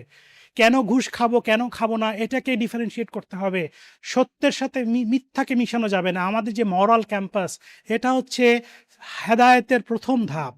দ্বিতীয় ধাপে আল্লাহর পক্ষ থেকে যে মানুষের জন্য সরাসরি যেটা নির্দেশনা, দেখেন আমরা উই আর ব্লেসড, কারণ আমাদের প্যারা নবী হযরত মুহাম্মদ মুস্তাফা সাল্লাল্লাহু আলাইহি ওয়াসাল্লাম আমাদের নবী, এবং আমরা পিস বি আপন হিম, এবং আমাদের জন্য আল্লাহ তাআলা প্রেরিত কোরআন পাঠিয়েছেন, যেটা কিন্তু সত্যিকার অর্থে স্ট্যান্ডার্ড অপারেটিং প্রসিজার্স। আমরা কি করি মাল্টিন্যাশনাল কোম্পানিতে, লোকাল কোম্পানিতে আমরা এসওপি করি না প্রত্যেকটা কাজ করার জন্য, কিন্তু আমাদের জীবন ধারণের জন্য, জীবন চালানোর জন্য স্ট্যান্ডার্ড অপারেটিং কোরআন আল্লাহ তাআলা কোরআন শরীফ দিয়েছেন। সেটাকে আমরা যেটাকে বলি যে ডিভাইন ইনস্ট্রাকশন ফর ম্যানকাইন্ড। তৃতীয় নম্বরে যেটাকে আমাদের লাগবে সেটা হচ্ছে যে সম্পূর্ণভাবে আত্মসমর্পণ, আল্লাহর বিশেষ অনুগ্রহ। আমরা যতক্ষণ না পর্যন্ত আল্লাহর কাছে কমপ্লিট সাবমিশন না করব, কমপ্লিট সারেন্ডার না করব ওনার কাছে আত্মসমর্পণ, আল্লাহর হেদায়েত কখনই আসবে না। এবং 4 নম্বরে যেটা লাস্ট ডেস্টিনেশন, যেটা হচ্ছে জান্নাত। দেখেন আমরা আল্লাহর কাছে শুধু একটি পথ চাইবো না, আমরা চাইবো একটি জীবন, একটি দিক নির্দেশনা, একটি গন্তব্য যা আমাদের পৌঁছে দেবে জান্নাত পর্যন্ত।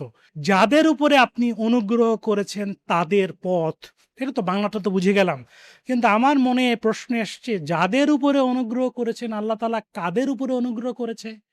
সূরা ফাতিহা এটাতে বলা আছে, কোরআনে বলা আছে। সূরা আন-নিসার ৬৯ নম্বর আয়াতে বলা হচ্ছে আল্লাহ অনুগ্রহ করেছেন তাদের, তারা কারা? তারা হচ্ছে নবীগণ, সিদ্দিকীগণ, নবীগণ, সত্যবাদী এবং খাঁটি মানুষগণ, শাহাদা যারা ইসলামের জন্য, কোরআনের জন্য শহীদ বরণ করেছেন, সালিহিন যারা সৎকর্মশীল। তো আমাদের এই 7 নম্বর আয়াতে আরেকটা আছে, এখানে কিন্তু আমাদের জানতে হবে এই যে তাদের পথ নয় যারা আপনার ক্রোধের পাত্র হয়েছে এবং যারা পথভ্রষ্ট। তো এখানে আমাদের দোয়ালিন শব্দটা জানতে হবে, এবং গায়রিল মাগদুবি, এই জিনিসটা আমাদের একটু জানতে হবে। মাগদুবি আলাইহিম, দেখেন মাগদুবি আলাইহিম অর্থাৎ এটার মানে হচ্ছে যাদের জ্ঞান আছে আমল নাই, তারা আল্লাহর ক্রোধের শিকার হয়েছে। এরা কারা? দেখেন ফেরাউনের কিন্তু জ্ঞান ছিল, নমরুদের জ্ঞান ছিল, তারা আল্লাহকে জানতো, তারা আল্লাহকে চিনতো, তারা আল্লাহর শক্তিকে মানতো, কিন্তু তাদের ইগো, ঠিক আছে, এবং তাদের অহংকারের জন্য তাদের পতন হয়েছে। আর দোয়ালিন শব্দটা হচ্ছে যাদের আমল আছে জ্ঞান নাই, আল্লাহ তাদের বলেছে পথভ্রষ্ট। এখানে আল্লাহ দেখেন না সূরা আর রহমানের প্রথমেই বলেছে আমি তোমাদের কোরআন শিক্ষা দিয়েছি, তোমরা যখন কোরআন শিক্ষা নেবে তখন তোমরা আলোকিত হবে এবং তোমাকে জানতে পারবে, তোমার রবকে জানতে পারবে। এই দোয়ালিন শব্দের অর্থ হচ্ছে শুধু নামাজ পড়লে হবে না, দাড়ি রাখলে হবে না, টাকনুর উপরে জামা পড়লে হবে না, খালি হিজাব পড়লে হবে না। আল্লাহ তাআলা বলছে আল্লাহ তাআলাকে জানতে গেলে আগে জ্ঞান লাগবে, জ্ঞান করার পর আমল। এবং যারা এই যে আমল করছে কিন্তু জ্ঞান নাই, আল্লাহ তাদেরকে বলেছে পথভ্রষ্ট। এবং আমাদের সমাজে সবাই না, দেখবেন যে খুব এলোমেলো ফাতোয়া আমরা চারিদিকে দেখি, বিভিন্নভাবে মানুষ ফাতোয়া দেওয়ার চেষ্টা করে। তো আপনি যখন জ্ঞান ছাড়া যখন আপনি আমল করবেন তখনই এটার পরিমাণটা খুব বেড়ে যায়। তো এটাই হচ্ছে আমার খুব ক্ষুদ্র জ্ঞানে, ক্ষুদ্র চেষ্টায় আমি চেষ্টা করেছি এই যে 7টি আয়াতকে আমার জীবনের সাথে ইন্টারপ্রেট করার জন্য। একটা জিনিস যেটা আমার কাছে মনে হইলো আর কি, যে সূরা ফাতিহা শব্দটা নিয়ে আল্লাহ কোরআনে যখন সূরা নূহ আলাইহিস সালামের কথা বলছেন, তখন আল্লাহ বলছেন নূহ আলাইহিস সালামের যে অবস্থাটা, সে অবস্থাটা বলানোর জন্য আল্লাহ বলছেন হচ্ছে, কোরআনে আসছে যে নূহ আলাইহিস সালাম বলছেন ইন্নী মাগলুবুন ফান্তাসির।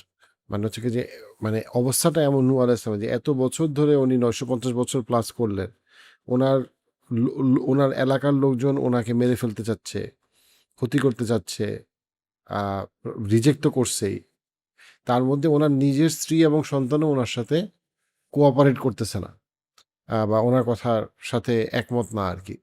তো এই যে মানে ওই সময় যেখানে উনি তো প্লেন দিয়ে কোথাও চলে যেতে পারবে না, সো একটা লোকালয়ের ওই সময়, তার মানে হচ্ছে ওনার কোনো সিকিউরিটি নাই, এবং ওনার এন্টায়ার লাইফের যে মিশন দিন প্রচার করা, সেটাও অ্যাপারেন্টলি মনে হচ্ছে ফেইল করতেছে। সো ইটস লাইক মানে মাগলুবুন শব্দটা খুব পাওয়ারফুল, মানে ইট মিনস পুরাপুরি অন্ধকার, মানে একদম নাজেহাল অবস্থা, মানে ওনার কোনো দুর্বল অবস্থা। এবং তারপরের আয়াতটাতে বেসিক্যালি আল্লাহ বলতেছেন যে আল্লাহর রহমতটা কিভাবে তাকে ওই সমস্যা থেকে সমাধান করলো। একটা নৌকা, যেই নৌকার উপরে, এটা মেটাফরিক্যালি বা ফিলসফিক্যালি খুব পাওয়ারফুল, যে একটা নৌকা, সেই নৌকাটার উপরে যারা আছে তারাই শুধুমাত্র আল্লাহ বাঁচাই দিল এবং একটা ফ্লাড এসে সবাইকে নাই করে দিল। So it's just that as if Allah তো চাইলে তাই করতে পারতো, সবাইকে নাই করে দিতে পারতো, Absolutely. শুধুমাত্র আল্লাহর রহমতের জন্য যে মানুষগুলো সার্ভাইভ করছে তাদেরকে আল্লাহ সার্ভাইভ করছেন। তো ওই যে আর রহমান রহিম, যে মানে আল্লাহ ওই যে জেনারেল রহমতটা দিছে, যাকে আল্লাহ দেয় নাই, মানে যাকে আল্লাহ চাচ্ছে যে স্পেশাল রহমতটা দিতে, আল্লাহ তাকেই সার্ভাইভ করাচ্ছে। ওই কিন্তু কেন এই কথাটা বললাম ইজ বিকজ আল্লাহ আয়াতটা স্টার্ট করছেন ফাতাহনা, মানে এই ফাতিহার এই সিমিলার ওয়ার্ডটা দিয়ে, যে আমি খুলে দিলাম, মানে আমি একটা ওপেনিংটা দিলাম, যে একটা ধরেন একটা মরুভূমির মতো একটা জায়গা যেখানে তেমন কোনো বৃষ্টি হয় না, 950 বছর ধরে মানুষ তেমন কোনো বন্যা টন্যা দেখে নাই, হঠাৎ করে এমন পানি আসলো যে অর্ধ পৃথিবী ডুবে গেল, এবং ওই নৌকার মধ্যেই শুধুমাত্র দিন দ্বারা বেঁচে থাকলো। বাট এই পোর্টাল জিনিসটাকে আল্লাহ তারপরে 3-4 আয়াতে যখন আল্লাহ ব্যাখ্যা করতেছে, আল্লাহ প্রথম যে ওয়ার্ডটা ইউজ করছে হচ্ছে ফাতাহনা, যে একটা ওপেনিং, আমি তাকে একটা ওপেনিং দিলাম। অ্যান্ড এই ওপেনিংটা এত বড় যেটা আমরা কল্পনা করতে পারি না, যে অর্ধ পৃথিবী ডুবে গেল এবং শুধু এই নৌকার মানুষগুলা বা ওই জীবজন্তুগুলা বেঁচে আছে। সো সূরা ফাতিহার ওই জায়গাটাও, যে ফাতিহা ওয়ার্ডটার যে ওপেনিং যে বিষয়টা, ওই বিষয়টা খুব গভীর, যে আমরা সবাই জীবনে আটকায় যাই। কোরআনের শুরু, নামাজের শুরু, হ্যাঁ, হেদায়েতের আমাদের শুরু, হেদায়েতের শুরু, সবকিছুর শুরু। আলোর শুরু, যে নানা রকম আছে, কেউ বলতে পারে কেউ বলতে পারে না, আবেগের কষ্ট, শরীরের কষ্ট, টাকার কষ্ট, বাট ইট ফিলস ওই যে মাগলুবুন, যে আমি একদম নাজেহাল অবস্থা, আমি আটকাই গেছি, আর যাওয়ার জায়গা নেই। কিন্তু আল্লাহ তখন ওই ওপেনিংটা দিতে পারে, যে ওপেনিংটা আমাদের সাধারণ সায়েন্সে বা সাধারণ সেন্সে মিলে না। ডেফিনেটলি এটা খুবই পাওয়ারফুল। আপনি অনেকগুলো পয়েন্ট বলছেন, জাস্ট এটা কমপ্লিমেন্ট করার জন্য এই পয়েন্ট আমার মনে হলো, আমি যেন অ্যাড করলাম। এখানে আমাদের এখনকার সময় মানুষের অনেক কনফিউশন আছে। আমরা মানুষের কাছে ধার কর্য করি বোঝার জন্য জীবনের পারপাস কি, অর্থ কি, অথবা আমার লাইফে কি করার কথা, কেমনে সুখী হব, কেমনে সফল হব। ছোটোবেলা থেকে আমরা দৌড়াই যাচ্ছি, মেট্রিকের পরে ইন্টারের পরে ভর্তি পরীক্ষার পরে ইউনিভার্সিটির পরে চাকরির পরে ব্যবসা, হোয়াট এভার। হ্যাঁ, আমাদের দাদার একসময় গ্রামে ছিল, সেখান থেকে শহরে আসছে, শহর থেকে দেশের বাইরে গেছে। সবাই কী চায় আলটিমেটলি, কী করলে আমি পারছি, হ্যাঁ, কী করলে আমি সার্থক, কী করলে আমি জীবনে জিতলাম। তো সেই জায়গাটায় মনে করেন যে সূরা ফাতিহা আমাদেরকে কিভাবে গাইড করতে পারে বা কিভাবে এটাকে সিম্পলিফাই করতে পারে। ধন্যবাদ। দেখুন, আমি যদি এই গত একটা বছর এই সূরা ফাতিহার প্রতিটা শব্দ নিয়ে, আমার মনে হয় যে পৃথিবীর কোনো মানুষের পক্ষে সূরা ফাতিহাকে পরিপূর্ণভাবে ইন্টারপ্রেট করা এবং এটাকে এক্সপ্লেন করা সম্ভব না। একেকজন একেক রকম করে ইন্টারপ্রেট করবে।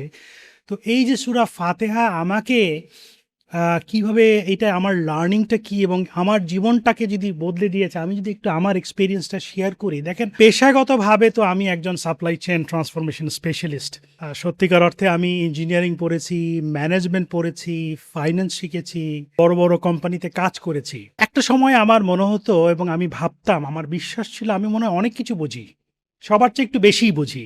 আপনি যদি আমাকে 2008 সালে একটা প্রশ্ন জিজ্ঞেস করতেন, জীবনে সফলতার মানে কি, অনেস্টলি স্পিকিং আপনাকে আপনার প্রশ্নটার শেষ করার আগে আমি আপনাকে থামিয়ে দিতাম এবং থামিয়ে দিয়ে আমি আপনাকে বলতাম, আমার কাছে জীবনে সফলতার মানে হচ্ছে আমেরিকা।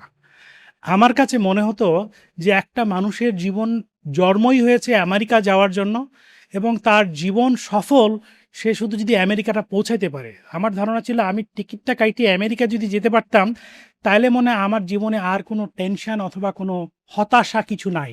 এর পরেরটা আমার চিন্তা করার সেই শক্তি ছিল না। কিন্তু আমি এখন সেই 2008, 2026 এত বছর পরে আমি যখন এই প্রশ্নগুলা নিজের কাছে চিন্তা করি এবং নিজের কাছে নিজেকে আয়নায় দাঁড়িয়ে আমি নিজেকে মূল্যায়ন করি, দেখেন আমার কাছে মনে হয় কি, আমি আমার জীবনের কিছু ফান্ডামেন্টাল প্রশ্নগুলাই কাউকে না, কারো কাছে এটা আমাকে জবাবদিহি করতে হবে না। আমি যখন নিজের কাছে, নিজের বিবেকের কাছে প্রশ্ন করি এবং উত্তরগুলা চাই, আমার কাছে মনে হয় কিছু ফান্ডামেন্টাল জিনিস আমার জানা ছিল না। আমি জানতাম না আমার জীবনের উদ্দেশ্য কি, what is the purpose of my life, আমার জীবনের অবজেক্টিভ কি, আমার জীবনের গন্তব্য কোথায়। হ্যাঁ, সাকসেস মানে কি, আমি বহু বছর ধরে চিন্তা করছি হোয়াট ইজ কল সাকসেস। এবং আমি তো আসলে পৃথিবীর অনেক দেশে থেকেছি, লেখাপড়া করেছি, আমেরিকায় থেকেছি, অস্ট্রেলিয়াতে থেকেছি, কানাডায় থেকেছি, ইংল্যান্ডে কিছু সময় ছিলাম, মিডল ইস্টে থেকেছি, মালয়েশিয়া থেকেছি, বাংলাদেশ দেখেছি। আমি আমার এই এত বছর জীবনে শুধু শান্তি খুঁজতেছি, কোথায় শান্তি পাওয়া যায়। কিন্তু অনেস্টলি স্পিকিং আমি কোথাও শান্তি আসলে খুঁজে পাই না। আমি কাউকেই দেখি না যে কেউই পৃথিবীর কোথাও হ্যাপি আছে। একটা প্রশ্ন যদি আমি আপনাকে করি, অন্যভাবে নিবেন না, কখনো কি আপনার মনে হয় যে আপনি দৌড়াচ্ছেন দৌড়াচ্ছেন দৌড়াচ্ছেন, কিন্তু একটা পর্যায়ে আপনি দেখলেন যে আপনি কোথায় দৌড়াচ্ছেন আপনি বুঝতে পারছেন না, সামনের দিকে নাকি পেছনের দিকে? আমার অবস্থাটা ঠিক ছিল সেই রকম। একটা সিনেমা হয়েছিল, আমি জানি না আপনি সেই সিনেমাটা দেখেছেন কিনা, আমি সেই সিনেমাটা দেখেছি, দ্য ভিঞ্চি কোড। বইটাও পড়েছি, সিনেমাটাও বহুবার দেখেছি, আমি আমার স্ত্রী সহ। কিন্তু দুঃখের বিষয়, এত সিনেমা দেখে ইঞ্জিনিয়ারিং করেছি, কিন্তু সূরা ফাতিহা যেটা আমার ঘরে আছে, যেটা আমি নামাজে ১৭ বার পড়ি, যেখানে আমার রব আমাকে বলে দিয়েছে আমার জীবন, আমার দর্শন, আমার জীবনের উদ্দেশ্য, আমার জীবনের পথ চলা দুনিয়া থেকে আখিরাত পর্যন্ত, সেটা বোঝার চেষ্টাও করিনি। বোঝার সত্যিকার অর্থে সময়ও ছিল না, আস্তাগফিরুল্লাহ। চেষ্টাও করিনি এবং সময়ও ছিল না। কিন্তু এই সূরাটা আলহামদুলিল্লাহ আমাকে আমার সম্পর্কে চিন্তা করার জন্য একটা সুযোগ করে দিয়েছে, আমাকে একটা স্পেস দিয়েছে, আমাকে শক্তি দিয়েছে। দেখেন, আমি এর আগে অনেক শুনেছি যে আগে আমি বিশ্বাস করতাম না যে কোনো কিছু, কোনো কাজ শুরু করার আগে বিসমিল্লাহ বলতে হয়। আমি চিন্তা করতাম আমি এত লেখাপড়া করেছি, আমি বিসমিল্লাহ কেন বলবো? আমি তো আমার যোগ্যতা দিয়ে, আমি মেরিট দিয়ে করব সব কিছু। কিন্তু এখন বুঝি যে আমি কোনো একটা কাজ যদি করতে চাই, সেই কাজটার ভিতরে যদি এখলাস না থাকে, সেই কাজটার মধ্যে যদি বারাকা না থাকে, সে কাজটা যদি আল্লাহ তাআলা অ্যাকসেপ্ট না করে, তাহলে এই কাজটা কোনোদিন আমি কমপ্লিট করতে পারবো না। আমার ভিতরে যতই যোগ্যতা থাকুক, যতই আমি জ্ঞানী হই, যতই আমি পণ্ডিত হই। আরেকটা জিনিস আমি আমার জীবন দিয়ে, আমার তো বেশ বয়স হয়ে গেলাম, মধ্যবয়স্ক একজন মানুষ, যেটা আমি আমার জীবন দিয়ে রিয়ালাইজ করেছি, সেটা হচ্ছে আমি আগে সবকিছু কন্ট্রোল করতে চেতাম, সবকিছুর একটা গ্যারান্টি চাইতাম। যেমন আমাদের এই যে সিটি ব্যাংকে গেলে, বিভিন্ন ব্যাংকে গেলে একটা এফডিআর এর ইন্টারেস্ট দেয় না, ফিক্সড ডিপোজিট, সব কিছু ফিক্সড ডিপোজিটের মতো একটা গ্যারান্টি চাইতাম যে এটা হবে কিনা। কিন্তু আল্লাহ তাআলা কোথাও ভবিষ্যতের কোনো গ্যারান্টি দেয়নি। এবং এই যে গ্যারান্টি চাইতাম, এবং আপনি কিভাবে কথা বলবেন, আপনি কিভাবে উত্তর দিবেন, আপনি কিভাবে পোশাক পরবেন, আমার মনে হতো আমি সেটাও ডিটারমাইন করে দেব। এবং এই জন্য আমার ভেতরে এত স্ট্রেস, এত টেনশন, এত ফ্রাস্ট্রেশন, এত হতাশা, কারণ আমি যেটা চাচ্ছি সেটা হচ্ছে না। আরেকটা জিনিস আমি দেখেছি, সেটা হচ্ছে যে আগে ছোট ছোট জিনিসেই আমার মন খারাপ হয়ে যেত। কেমন? দেখা যেত যে একটা ভ্যাকেশনে যেতে চাচ্ছি, হয়তোবা ভিসাই পাইলাম না।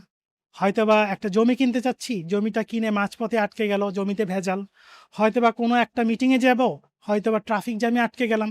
প্রতিটা কাজে আমি দেখতেছি কোনো একটা বাধা আসতেছে, কোনো একটা কিছু করব, কোনো কিছুতেই বরকত নাই। এবং যেটা হতো, ছোট ছোট বিষয়গুলোতে নিয়ে আমার ভিতরে একটা ফ্রাস্ট্রেশন হতো, বিরক্তি জাগতো, এবং আস্তাগফিরুল্লাহ, আল্লাহর উপরে বিরক্তি জাগতো যে আমার এত টেনশন কেন, আমার এত ঝামেলা কেন, আমার এত বিপদ আসতেছে কেন, আমার এত সমস্যা হচ্ছে কেন, কোনো কাজই তো আমি ঠিক স্মুথলি করতে পারছি না। আগে কিন্তু এই জিনিসটা নিয়ে আমি কার্স করতাম, আস্তাগফিরুল্লাহ, আল্লাহর কাছে অভিযোগ দিতাম। এখন সেই জিনিসটা দেই না। এখন একটু থামি এবং একটু একটু একটু বোঝার চেষ্টা করি, এবং ওই সূরা ফাতিহার সেই বাক্যটার কথা মনে করি, ইয়াকা নাবুদু ওয়া ইয়াকা নাস্তাইন, অর্থাৎ আমি শুধু চেষ্টা করতে পারি, বাকিটা কিন্তু ছেড়ে দিতে হবে। বাকিটা হবে কি হবে না, আমি একটা গাছ লাগাতে পারি, কিন্তু গাছটা লাগানোর পর সেই গাছের আমটা মিষ্টি হবে কিনা, অথবা আমার স্ত্রী আজকে বিরিয়ানি রান্না করতেছে, সব কিছুই সুন্দর মতো দিছে, কিন্তু বিরিয়ানিটা সুস্বাদু হবে কিনা সেটা কিন্তু আমার হাতে নাই, সেটা একমাত্র আল্লাহ রব্বুল আলমিন এটা ডিসাইড করবে। আরেকটা জিনিস, এই আয়াতটা আমার জানা ছিল না। এই আয়াতটা যদি আজ থেকে ২০ বছর আগে, ১৫ বছর আগে আমি জানতাম, আমার জীবনটা বদলে যেত। একটা সুন্দর আয়াত আল্লাহ তাআলা বলেছেন, তোমরা যা অপছন্দ করো হতে পারে তা তোমাদের জন্য কল্যাণকর, এবং যা ভালোবাসো হতে পারে তোমাদের জন্য অকল্যাণকর। আর আল্লাহ জানেন, তোমরা জানো না। আমি আরেকবার বলি, তোমরা যা অপছন্দ করো হতে পারে তা তোমাদের জন্য কল্যাণকর, এবং তোমরা যা ভালোবাসো হতে পারে তোমাদের জন্য অকল্যাণকর, আর আল্লাহ জানেন, তোমরা জানো না। দেখেন, আমার জীবনে এত রিজেকশন এসেছে, এত হতাশা, এত কষ্ট, এত পেইনফুল। আমার জীবনে আমি এত না শুনেছি, রিজেকশন শুনেছি, সেটা নিয়ে যদি একটা বই লিখি, একটা নোবেল হয়ে যাবে, একটা নোবেল লেখা যাবে। তো অনেককে আমি বলতাম, সবাই তো এই এই সাবজেক্টের উপরে গবেষণা করে স্পেশালিস্ট, আমি হচ্ছে নো এবং রিজেকশনের উপরে স্পেশালিস্ট। আমার জীবনের 99% হচ্ছে রিজেকশন। এবং আমার ধারণা ছিল, আমি মনে হয় আল্লাহ তাআলা আমাকে একটুও পছন্দ করে না, আমি মনে অ্যাবান্ডান, আমি মনে রিজেক্টেড। ঠিক আছে, আমি যখন 2010-এ আমেরিকা থেকে চলে আসি, আমার জীবনের সবচেয়ে বড় ব্যর্থতা ছিল আমেরিকা থেকে চলে আসে। এটা আমি নিজের ইচ্ছেই আমি চলে এসেছি। এবং আমি যখন বাংলাদেশে চলে আসলাম, আমার কাছে মনে হচ্ছিল যে আমার জীবনটা শেষ, আমার জীবনে আর কিছু চাওয়া পাওয়ার থাকতে পারে না। কিন্তু 2026-এ এসে আমি যখন মূল্যায়ন করি যে এই সিদ্ধান্তটা সঠিক ছিল নাকি, আমি বলবো যে 2010-এ আমি আমেরিকা থেকে পার্মানেন্টলি চলে আসাটা আমার জীবনের একটা টার্নিং পয়েন্ট। কিন্তু 2010 সালে কিন্তু আমার কিন্তু কক্ষণে আমার হিসাব কিতাব করে শুধু একটা ইমোশনাল কল ছাড়া আর কোনোভাবেই আমি আমার ইঞ্জিনিয়ারিং পড়েছি, আমার প্রায় 200 জনের মধ্যে ফ্রেন্ডদের মধ্যে আমার মনে হয় আমি একাই ফিরে এসেছি। আমেরিকা যেয়ে পড়াশোনা করে ফিরে আসাটা খুব কম। আমি এমবিএ করেছি এবং বিজনেস থেকে ইঞ্জিনিয়ারিং কেউ পড়ে না। একমাত্র আমি আমেরিকায় সেটেল হব বলে আমেরিকার স্বপ্ন আমাকে ইঞ্জিনিয়ারিং পড়িয়েছে। সেই সময় 2010-এ লজিস্টিক্স অ্যান্ড সাপ্লাই চেইন নিয়ে সবচেয়ে ডিম্যান্ডিং সাবজেক্ট, এবং আমি সেটা ফিরে আসি। এবং আমি বিশ্বাস করি, বাংলাদেশ আমাকে যে সুযোগ করেছে কাজ করার জন্য, যে পজিশনে, যে লেভেলে আমাকে যাওয়ার সুযোগ করেছে, শুকুর আলহামদুলিল্লাহ। আমি যদি আজকে আমেরিকায় থাকতাম, আমি সর্বোচ্চ হয়তোবা অ্যানালিস্ট হতাম, হয়তোবা টিম লিডার হতাম। এর থেকে বেশি হওয়ার আমার সুযোগ ছিল না। আমি আমার পরিবারের সাথে ছিলাম, আলহামদুলিল্লাহ, বাবা মার সাথে ছিলাম। বাংলাদেশের বিভিন্ন বড় বড় কোম্পানিগুলোতে কাজ করার সুযোগ হয়েছে। বাংলাদেশ নিয়ে, আমার দেশ নিয়ে, আমার সোসাইটি নিয়ে কন্ট্রিবিউট করার সুযোগ হয়েছে। তো আমি আমার জীবনে অনেক কিছু দেখেছি যেটা 10 বছর আগে আমার কাছে মনে হয়েছিল যে এটাই মনে হয় সঠিক। 10 বছর পরে আমার কাছে মনে হয়েছে যে আল্লাহ তাআলা ওই জিনিসটা আমাকে দেয়নি, এটা আল্লাহ তাআলার সবচেয়ে বড় রহমত, সবচেয়ে বড় নিয়ামত। তো যেই জিনিসটা, এই যে সূরা বাকারার এই যে 216 নম্বর আয়াত আমাকে যেটা বারবার শেখায়, সেটা হচ্ছে আমি সব জানি না, সব কিছু বোঝার ক্ষমতাও আমার নেই, সব কিছু নিয়ন্ত্রণ করার ক্ষমতা নেই, কারণ ভবিষ্যৎ সম্বন্ধে আমি জানি না। যেটা আল্লাহ জানেন সেটা আমি জানি না। সো আল্লাহ তাআলা সূরা বাকারার এই আয়াতটা আমি যতবার পড়ি, আমার মনে হয় আমার সম্বন্ধে বারবার নিজেকে আবিষ্কার করি। আরেকটা জিনিস, সেটা হচ্ছে যে আপনি তো একটা প্রশ্ন জিজ্ঞেস করতে পারেন, আমাকে অনেকে আমার বন্ধুরা হাসাহাসি করে বলে, তাহলে তো বেশ ভালো, সূরা একটা ফাতিহা তফসির করে তুমি তো জীবনের সব কিছু বাজিমাত করে দিছো, তাহলে তো তোমার জীবনে আর কোনো টেনশন নেই, আর হতাশা নেই, আর কোনো ভুল নাই, সবই 100-তে 100। না, আমার জীবনে এখন এমন না যে সব কিছু ঠিক হয়ে গেছে, সব কিছু আগের মতো আছে। এখনও আমি আমার স্ত্রীর সাথে চিৎকার করি, বাবা মার সাথে চিৎকার করি, এখনও টেনশন হয়, এখনও ভুল হয়, হয়তো বা 99টা কাজই ভুল হয়। কিন্তু প্রথমবারের মতো আমার কাছে মনে হচ্ছে যে না, আমি আর হারিয়ে যাচ্ছি না। আগে আমার কাছে মনে হতো যে আমি আল্লাহর রহমত থেকে বঞ্চিত, আস্তাগফিরুল্লাহ, আল্লাহ আমাকে ভালোবাসেন না। আমার কাছে মনে হচ্ছে, এই যে দেখেন, আমি এই যে বসে আছি, আমার শ্বাস নিচ্ছি, আমার লাং কাজ করছে, আমার ফুসফুস কাজ করছে, আমার কিডনি ফাংশন করছে, আমি চোখ দিয়ে দেখছি, আল্লাহ আমাকে বাঁচিয়ে রেখেছেন। আমি কোনোদিন এভাবে চিন্তা করিনি, এই যে আমার গত 40টা বছর বা 42টা বছরে, 45টা বছরে আমার জীবনে এমন কোনো দিন রাত যায় নাই যে রাতে থাকার কোনো জায়গা ছিল না, অথবা এমন কোনো বেলা যায়নি যেখানে আল্লাহ তাআলা আমাকে আহারের ব্যবস্থা করেননি। আল্লাহ তাআলা আমাকে ভালো পোশাকের ব্যবস্থা করেছেন, আহারের ব্যবস্থা করেছেন, সম্মানের ব্যবস্থা করেছেন, রিজিকের ব্যবস্থা করেছেন, চিকিৎসার ব্যবস্থা করেছেন, আলো দিয়েছেন, বাতাস দিয়েছেন, পানি দিয়েছেন, বাবা মা দিয়েছেন, স্ত্রী কন্যা দিয়েছেন। এটাই কি আমার জন্য পরিপূর্ণ নয়? এইভাবে করে আমি কখনো চিন্তা করিনি। আমার কাছে মনে হতো সবসময় আরো চাই, আরো চাই। কিন্তু এই চাওয়াটা যে রিয়ালিস্টিক কিনা, বা আল্লাহ আমাকে যেগুলো দিয়েছেন সেটা যে কতগুলো নিয়ামত দিয়েছেন যে আরো অনেক মানুষকে দেননি, সেটা নিয়ে আমি কখনো গ্রেটফুল ছিলাম না। এবং আমার বারবারই একটা আয়াতের কথা মনে হয়, যে সূরা আর রহমানের, যেখানে আল্লাহ বারবার থামিয়ে দিয়ে আমাদের বলছেন যে দেখো, ভাবো, চারিদিকে তাকাও, প্রতিটি শ্বাস, প্রতিটি সুযোগ, প্রতিটি নিয়ামত সবই আল্লাহর রহমত। এবং আমি এখন এই সূরা ফাতিহাটা পড়বার পর, এটাকে রিসার্চ করার পর আমি ফিল করছি আমি আর হারিয়ে যাচ্ছি না। নিজেকে আর অ্যাবান্ডন মনে হয় না। যদি হারিয়েও যাই, আমি জানি আমাকে কোথায় ফিরে আসতে হবে।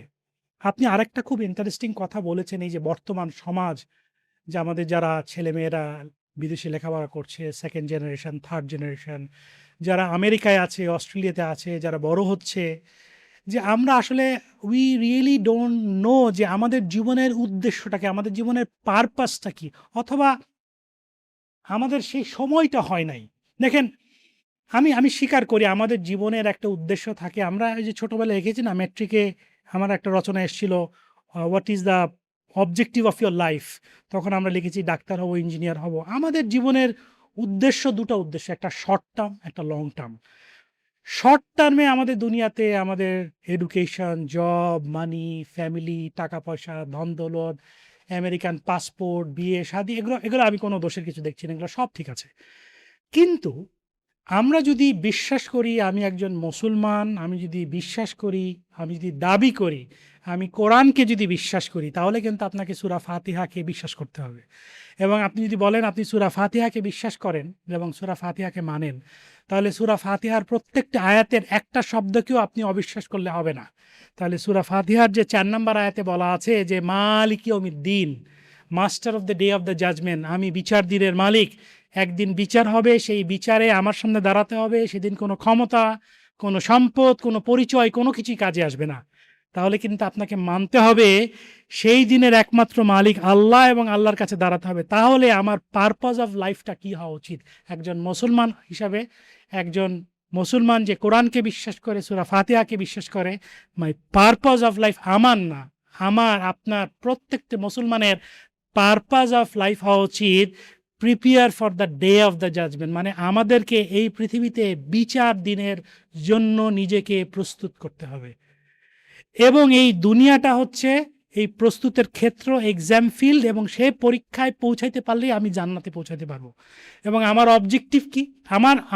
আমাদের সবারই তো পারপাস হচ্ছে জান্নাতে যাওয়া, কিন্তু আমাদের অবজেক্টিভ হচ্ছে জান্নাতে যাব কিভাবে করে, how to find the path.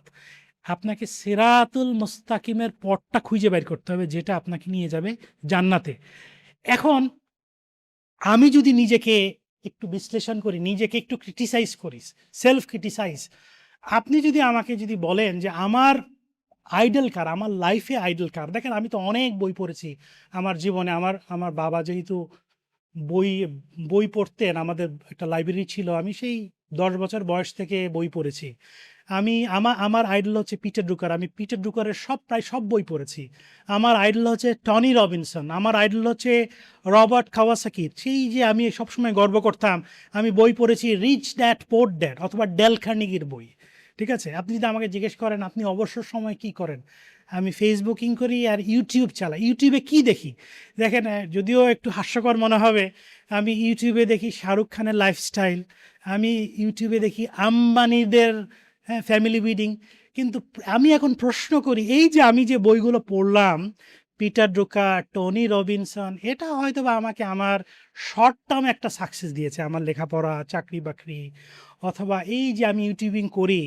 কিন্তু সমস্যাটা হচ্ছে এই আমি যেভাবে করে আমার লাইফস্টাইলটা লিড করতেছি, এই লাইফস্টাইল অথবা আমার যারা আইডল, তাদের ফিলোসফি নিয়ে তো সিরাতুল মুস্তাকিমে আমাকে নিয়ে যেতে পারবে না কোনোভাবে।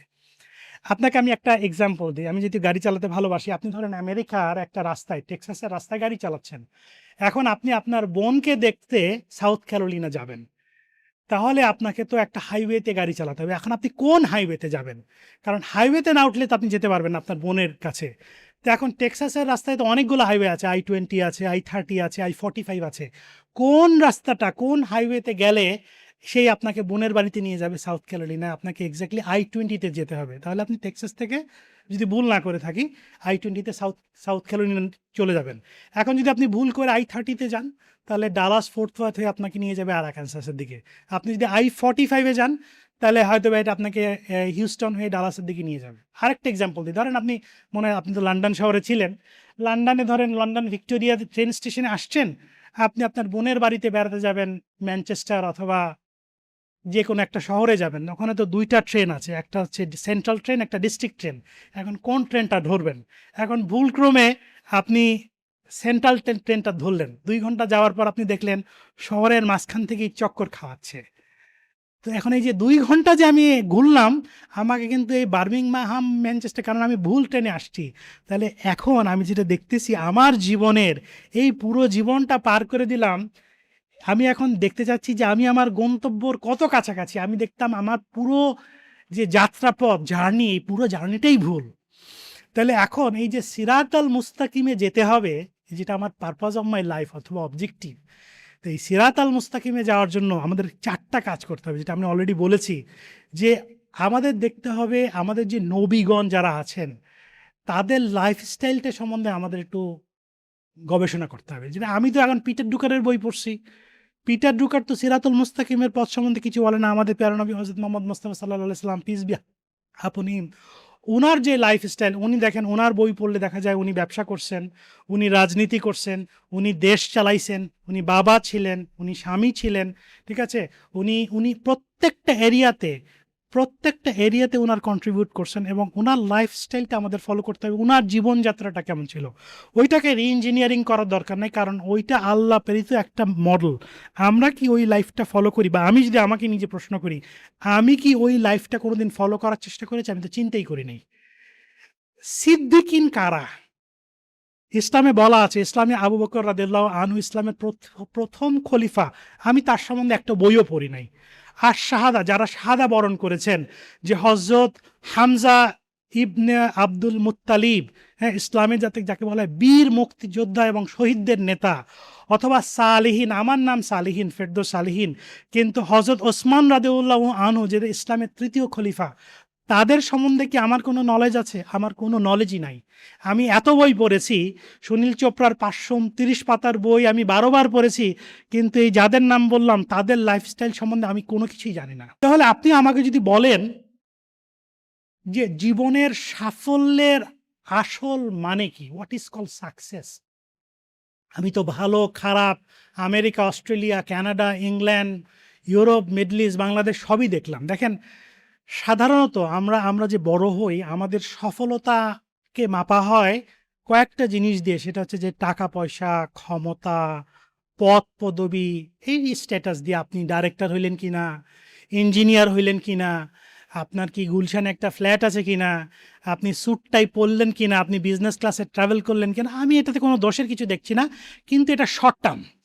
কিন্তু আমার কাছে মনে হয় আজকে যদি আমাকে কেউ জিজ্ঞেস করা হয় আমার দৃষ্টিতে একজন সফল মানুষকে, তাহলে আমি বলবো, দেখেন, আমরা তো সবাই দৌড়াচ্ছি, আমিও দৌড়াচ্ছি, কিন্তু দৌড়াতে দৌড়াতে আমার কাছে মনে হচ্ছে যে আমরা যে কোন দিকে যাচ্ছি, সামনে না পেছনে, সেটাই আমরা জানি না।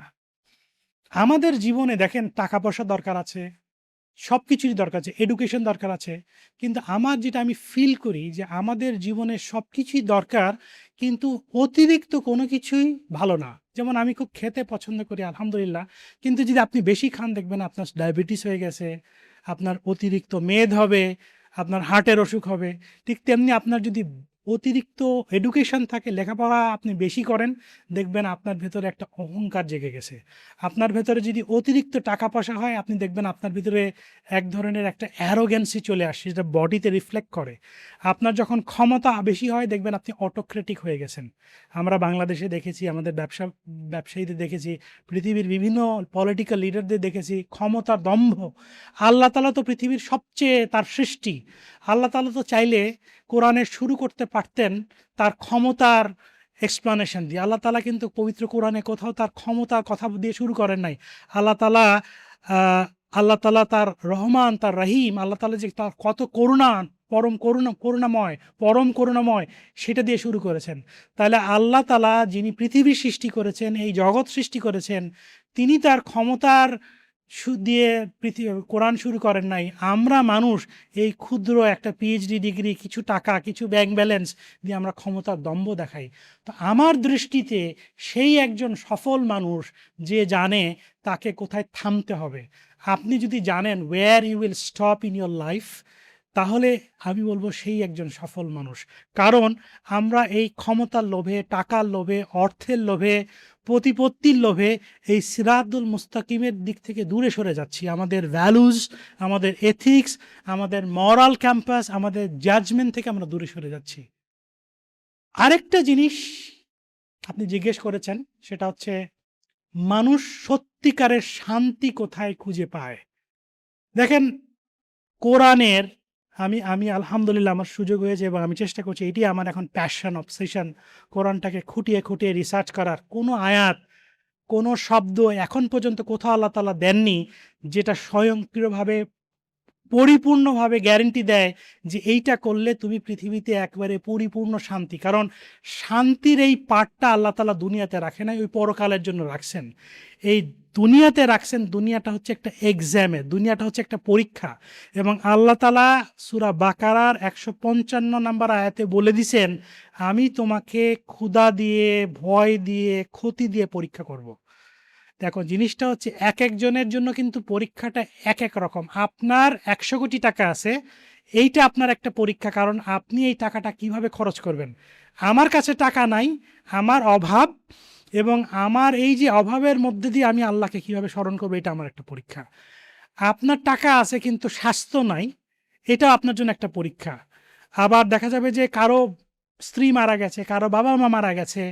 আল্লাহ তাআলা এক একজনকে এক এক রকম করে পরীক্ষা নেবেন, এবং কার পরীক্ষাটা কেমন হবে এটা ওই যে আমরা ম্যাট্রিক পরীক্ষার সময় দেখতাম, ওই যে আমাদের যে মাল্টিপল চয়েস কোশ্চেন আসতো, পাশের দিকে ঘাড় ঘুরালে টিচার বলে দিত ওর খ সেট পড়ছে, ওর গ সেট পড়ছে। তো আমাদের কিন্তু এই সেটগুলো আলাদা, আপনার ক সেট, আমার খ সেট, আপনার একরকম পরীক্ষা, আমার একদম পরীক্ষা। এবং আল্লাহ তাআলা বলে দিছেন, এখন আল্লাহ তাআলা ধৈর্যশীলদের ভালোবাসে। এই পৃথিবীতে আমাদের ধৈর্যের পরীক্ষা দিয়ে যাবে। দেখেন, আমি যদি নিজেকে মূল্যায়ন করি, আমি আগে আমাকে কিভাবে আমার লাইফটা লিড করেছি, সত্যিকার অর্থে আমার খুব বলতে লজ্জা লাগছে, তারপর আমি বলি, আমি আমার এন্টায়ার লাইফটা লিড করেছি ড্রিভেন বাই আদার্স। মানুষ কি ভাববে, মানুষ কি মনে করবে, আমি সেটা চিন্তা করতাম।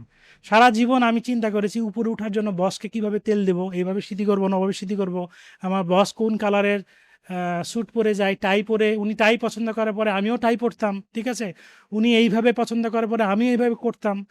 আমরা দেখেন, আমি আমার জীবনে যাতে এই যে আমাদের একটা ফেসবুক আছে না, ওটা তো একটা ধ্বংসের আরেকটা জায়গা। ফেসবুকে আমি স্ট্যাটাস দেই, যে এই স্ট্যাটাসটা বা যে ছবিটা দেওয়ার কোনো দরকার নেই, আমি শুধু এই ছবিটা পোস্ট করেছি আমার ওই ছবিটা যে দেখবে আমার বন্ধু বা আত্মীয় স্বজন একটু জেলাস করার জন্য, একটু ইমপ্রেস করার জন্য।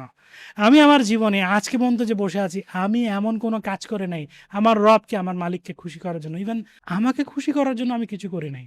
আমি একটু বেশি লেখাপড়া করেছি, আমার বন্ধুকে দেখাতে পারবো, এই দেখো তোমার থেকে আমি একটু বেশি লেখাপড়া করেছি, একটা ভালো গাড়ি কিনেছি, লোন নিয়ে কিনেছি, আরেকজনকে জেলাস করার জন্য, দেখো তোমার নাই আমার আছে। তাহলে আমার জীবনটা কিন্তু পুরোটাই ফাঁকি, ভেতরটা ফাঁকা, পুরোটাই ফাঁকি, ঠিক আছে। এবং আমার মনে পড়ে না আল্লাহ তাআলা আমাকে এত কিছু দিছে, I was never happy, I was never grateful. তো আপনি যদি আমাকে বলেন যে এই সূরা ফাতিহা পড়ে, এই সূরা ফাতিহা তাফসীর করে, এই বইটা লিখে আমার লার্নিংটা কি, আমি 7টা জিনিস নিয়ে একটু শেয়ার করতে চাই।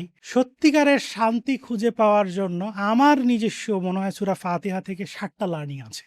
1 নাম্বার হচ্ছে, আমি আগে মানুষের কাছে অনেক প্রত্যাশা করতাম, মানুষের কাছে চাইতাম। আমি ভাবতাম মানুষ আমাকে ফোন করে বলবে তুমি কেমন আছো, মানুষ আমাকে একটা ফেয়ার আমরা বলি না, লেভেল ফিল তৈরি করে দিবে। মানুষের কাছে অনেক প্রত্যাশা ছিল, সে বাবা মা ভাই বোন আত্মীয় স্বজন। এখন আমি এই পৃথিবীর কোনো মানুষের কাছে কোনো প্রত্যাশা করি না, না বাবা, না স্ত্রী, না কন্যা, না ভাই, না বোন, এবং কারো প্রতি আমার কোনো রাগ নেই। আমি সবাইকে ক্ষমা করে দিয়েছি, কারো প্রতি আমার অভিমান নেই, এবং আমি সবার কাছে আনকন্ডিশনালি ক্ষমা চাচ্ছি যে যা কিছু হয়েছে সব কিছু আমার ভুল ছিল, এবং কারো প্রতি আমার কোনো অভিযোগ নেই, এবং কারো প্রতি আমার কোনো এক্সপেকটেশনও নেই। শুধুমাত্র আমার অভিযোগ, আমার চাওয়া, আমার পাওয়া আমার রবের কাছে, আমার মালিকের কাছে, আমার মালিকের কাছে আমার আবদার, আমার মালিকের কাছে আমার এক্সপেকটেশন। উনি যদি আমাকে দেয় আলহামদুলিল্লাহ, আর যদি সেটা কবুল না হয় তার মানে এটা আরও বড় কিছু আমার জন্য অপেক্ষা করছে। 2 নাম্বার হচ্ছে, আমি সারা জীবন সবাইকে নিয়ন্ত্রণ করতে চাইতাম, সবাইকে আমার মতো করে ভাবতাম যে আমার মতো করে চিন্তা করবে, আমার স্টাইলে মিলাবে, কিন্তু আমি এখন আর কাউকে নিয়ন্ত্রণ করতে চাই না। আমার 13 বছরের কন্যা আয়েশা সালিহিন, তাকেও না, স্ত্রী তো অনেক দূরের কথা। 3 নাম্বার হচ্ছে, আমি আমার জীবনে আমি দেখেছি পর্যালোচনা করে আমি আমার জীবনে এত হতাশা, এত দুঃখ, এত কষ্ট এই অতীত নিয়ে আমি খালি বিড়বিড় করতাম এই অতীতের হতাশা কেন হলো? আর ভবিষ্যতের সেই ফ্রাস্ট্রেশন বাড়ি কিনতে পারলাম না, গাড়ি কিনতে পারলাম না, আমেরিকার পাসপোর্ট হলো না তাহলে জীবনটাই ব্যর্থ। এই অতীত নিয়ে এই টেনশন আর ভালো লাগে না। এই যে কোভিডের সময় আমাদের হতো, প্রতি মুহূর্তে আমার স্ত্রীর সমস্যা, আমরা মারা যাবো, কি হবে? কালকে কি হবে? মেয়েটাকে রেখে যাচ্ছি, কার কাছে রেখে যাবো? এই টেনশন করতে, করতে কিন্তু ৩ বছর পার হয়ে গেছে। এই ভবিষ্যৎ নিয়ে এই দুশ্চিন্তা আর এই অতীত নিয়ে এই রিগ্রেট, আমি এখন আল্লাহর উপরে তাওয়াক্কুল করার চেষ্টা করছি। অল্প, অল্প করে শিখছি। কারণ ভবিষ্যতে তো আমার কোনো কন্ট্রোল নেই। বর্তমানের উপরে যদি আমরা বিশ্বাস রাখতে পারি, বর্তমানটাকে যদি আমরা চেষ্টা করতে পারি, যতদিন আল্লাহ বাঁচিয়ে রাখছেন আলহামদুলিল্লাহ। আরেকটা করার চেষ্টা করি সেটা হচ্ছে এখন আমি আগে প্রতিটা কাজ করার আগে আই ডোন্ট রিয়েলি কেয়ার আমার সম্পর্কে অন্যান্য কে কি ভাবলো, কে কি চিন্তা করলো, কাউকে এক্সপ্লেন করার আমি আমার প্রয়োজন বোধ করি না। আমি কোনো কিছু করার আগে আমি আমার নিজের সাথে একবার ফায়সালা করি যে আমি যে কাজটা করতে চাচ্ছি সেই কাজটা কি আল্লাহ রাব্বুল আলামিন অ্যাকসেপ্ট করবে? আমি হাসরের ময়দানে যখন আল্লাহর সামনে দাঁড়াবো, আল্লাহ কি আমার এই কাজটা গ্রহণ করবেন? আমি যদি মনে করি আমি আল্লাহকে কনভিন্স করতে পারবো না, তাহলে এখন আমি আর ওই কাজটা করি না এবং ওই কাজটা কম্প্রোমাইজ করি না। আগে হয়তোবা করেছি। আগে হয়তোবা চাকরিতে প্রমোশনের জন্য, কিছু টাকা পয়সা কামানোর জন্য নিজেকে কম্প্রোমাইজ করেছি ভ্যালুর সাথে। কিন্তু এখন আর না। এখন আমি আর নিজে আমার এথিক্সের সাথে, আমার বিবেকের সাথে আমি যদি মনে হয় যে এটা কনফ্লিক্ট হবে, আমি আর করি না। ৫ নাম্বার যে জিনিসটা খুবই গুরুত্বপূর্ণ সেটা হচ্ছে ৫ নাম্বার যে জিনিসটা হচ্ছে আমি এখন কোনো কিছু করার আগে সর্বোচ্চ চেষ্টা করি ওই কাজটাকে সফল করার জন্য। সবাই যদি ১০০% এফোর্ট দেয়, আমি ১২০% এফোর্ট দেই। কারণ আমার হয়তোবা একটু জ্ঞান কম আছে, একটা নিজের ইন্টেলেকচুয়াল ক্যাপাসিটি কম আছে। আমি আপ্রাণ চেষ্টা করি এবং সেই জিনিসটা ব্যর্থ হলে বারবার চেষ্টা করি। কিন্তু তারপরও দেখবেন যে অনেক কিছু বারবার চেষ্টা করার পরেও হয় না। সেই জিনিসটা আমি এখন আর লেগে থাকি না। আমি যদি দেখি যে এই জিনিসটা হচ্ছে না, ক্লিক করছে না, তাহলে আমি এখন বোঝার চেষ্টা করি আল্লাহ রাব্বুল আলামিন হয়তোবা চাচ্ছেন না এই জিনিসটা আমি করি। তখন কিন্তু আমি সরে আসি এবং অন্য কিছুতে আ ডাইভার্ট করি। আমি আগে আল্লাহর কাছে যখন প্রার্থনা করতাম, তখন আল্লাহকে বলতাম, "আল্লাহ আমাকে ওই জিনিসটা দেন।" কিন্তু এখন আমি ওইভাবে করে চাই না। আমি আল্লাহর কাছে চাই, "আল্লাহ আমার জন্য যেটা ভালো হবে আপনি আমাকে সেই পথটা দেখান। আমার জন্য কোনটা ভালো হবে আমি তো জানি না। আপনি আমাকে সেই পথটা আমাকে গাইড করেন যে এই পথে গেলে আমি সফল হব।" ৬ নাম্বার হচ্ছে আমি দেখেছি যে আমাদের যে প্রত্যেকের যে সমস্যাগুলো আছে, সে সমস্যাগুলো আমরা বিভিন্ন বৈজ্ঞানিকভাবে বিভিন্ন বইপত্র ঘেঁটে চেষ্টা করি। কিন্তু আমি এখন চেষ্টা করি কোরআনে ওই সমস্যাটার সমাধান খোঁজার জন্য এবং আমি দেখেছি কোরআনে খুব বিশদভাবে খুব সায়েন্টিফিক্যালি অনেক সমস্যার সমাধান দিয়েছে, যেটা আমি খুব কনভিন্সড এবং আমি এটা চিন্তাও করি নাই যে কোরআনে এত বিশদভাবে, এত সুন্দরভাবে বলা আছে। তো আমরা যদি কোরআনটাকে একটু বুঝে না, বাংলাটা না, কোরআনটাকে যদি একটু অ্যানালাইসিস করে এটা নিয়ে একটু রিসার্চ করি, গবেষণা করি, তাহলে আমার মনে হয় যে আমাদের জীবনে যত সমস্যা আছে, সব সমস্যার সমাধান কোরআনে কোনো না কোনো জায়গায় আছে। এবং ৭ নাম্বার যে পয়েন্টটা আমি বলব, সেটা হচ্ছে আমরা আমাদের জীবনটা যতটা সিম্পল করা যায়, যতটা সহজ করা যায়। দেখেন আমরা আমাদের জীবনের এক্সপেকটেশনটা বাড়তে, বাড়তে, বাড়তে এমন একটা অবস্থানে চলে গেছে যে আমাদের এক্সপেকটেশনটা অনেক উপরে চলে গেছে। দেখেন আমি এই যে ২ সপ্তাহ আগে কবরস্থানে নেমেছি, আমার শাশুড়িকে দাফন করলাম। কবরস্থানের যে এই যে গর্তটা না এত চাপা, একটা মানুষকে আপনি সঠিকভাবে এই যে পিঠ ফেলে কিন্তু শোয়ানো যায় না। তো একটা কবরস্থানে এই ছোট্ট জায়গা আমাদের আল্টিমেট বাসস্থান। কিন্তু আমাদের যে লোভ এবং আমরা যে এই যে ছুটতেছি, কবরস্থানে কি আপনি দেখেন কাফনের কাপড়ের কিন্তু কোনো পকেট নাই, মানে কোনো চেন নাই এবং মানে ক্রেডিট কার্ড নিয়েও যাওয়া যাবে না। তো আমরা একটু রিয়ালাইজ করি আমাদের জীবনটাকে যদি সিম্পল করা যায়, তাহলে আমার মনে হয় আমাদের জীবনটা অনেক সহজ হবে। এবং এই যে ৭ টা পয়েন্ট বললাম, যদিও এটা অত সোজা না, বাট তারপরে জানেন আমি তো ভবিষ্যৎ নিয়ে এখন আর চিন্তা করি না। আমি প্রতিদিন ঘুম থেকে উঠে এই যে ৭ টা জিনিস আছে আমি ২৪ ঘন্টার জন্য চেষ্টা করি যতটা সম্ভব ফলো করার জন্য। হতে পারে এই এত সোজা জিনিসটা না। তারপরও আমরা যদি এটাকে ফলো করি, যেটা আমার পবিত্র সূরা ফাতিহা থেকে শিক্ষা, আমার মনে হয় এটা ফলো করলে, পবিত্র কোরআনটা ফলো করলে, সূরা ফাতিহাটা ফলো করলে আমাদের জীবনে একটা শান্তি বয়ে আসবে, একটা প্রশান্তি, অন্তরের ভিতরে একটা স্থিতিশীলতা আসে। আপনাকে অসংখ্য ধন্যবাদ আমাকে সুযোগ দেওয়ার জন্য। ডক্টর সালেন ভাই খুবই চমৎকার বলছেন। সো আমি যেটা মনে করি এটা হচ্ছে রকমারিতে আপনারা এই বইটা পাবেন, যে বইটা নিয়ে আমাদের পুরো আলোচনাটা হলো। আমি সবাইকে মনে করাইতে চাই যে সূরা ফাতিহাটা আমাদের জীবনে অন্য যে কোনো কোরআনের সূরা থেকে কেন মৌলিকভাবে ইম্পর্টেন্ট। ইটস বিকজ আপনাকে মুসলমান হইতে গেলে আপনাকে সালাত পড়তেই হবে, এবং আপনাকে সালাত পড়তে গেলে দিনে 17 বার সূরা ফাতিহা পড়তে হবে। সূরা ফাতিহা না পড়লে সালাত হবে না। এখন আপনি যে সূরা ফাতিহাটা পড়বেন, এটা আপনাকে বুঝে পড়াটা আপনার জন্য দায়িত্ব। শুধু পড়লে হবে না, আপনার উচ্চারণ শুদ্ধ হওয়া জরুরি এবং বুঝে পড়াটা জরুরি। এবং আপনি যখন পড়তেছেন, চিন্তা করা যে আমার আসলে এটা কি বুঝাইলো, বা আমার জন্য এটার জীবন, এটার অ্যাপ্লিকেশনটা কি। সো সেই জায়গাটা থেকে আমরা কিন্তু আসলে সূরা ফাতিহার এই বইটা আমার ধারণা আপনাদের পড়তে খুব অল্প সময় লাগবে, বেশিক্ষণ লাগবে না। বাট এটা খুবই ইম্পর্টেন্ট যে এটা আমরা পড়ি এবং আমরা মাথায় রাখি জিনিসটা, যে কারণ এই বইটাকে খুব সহজভাবে, সাবলীলভাবে ভাইয়া এই বইটা লিখেছেন, যেটা আমরা সহজে রিলেট করতে পারি সেই জায়গাটা থেকে।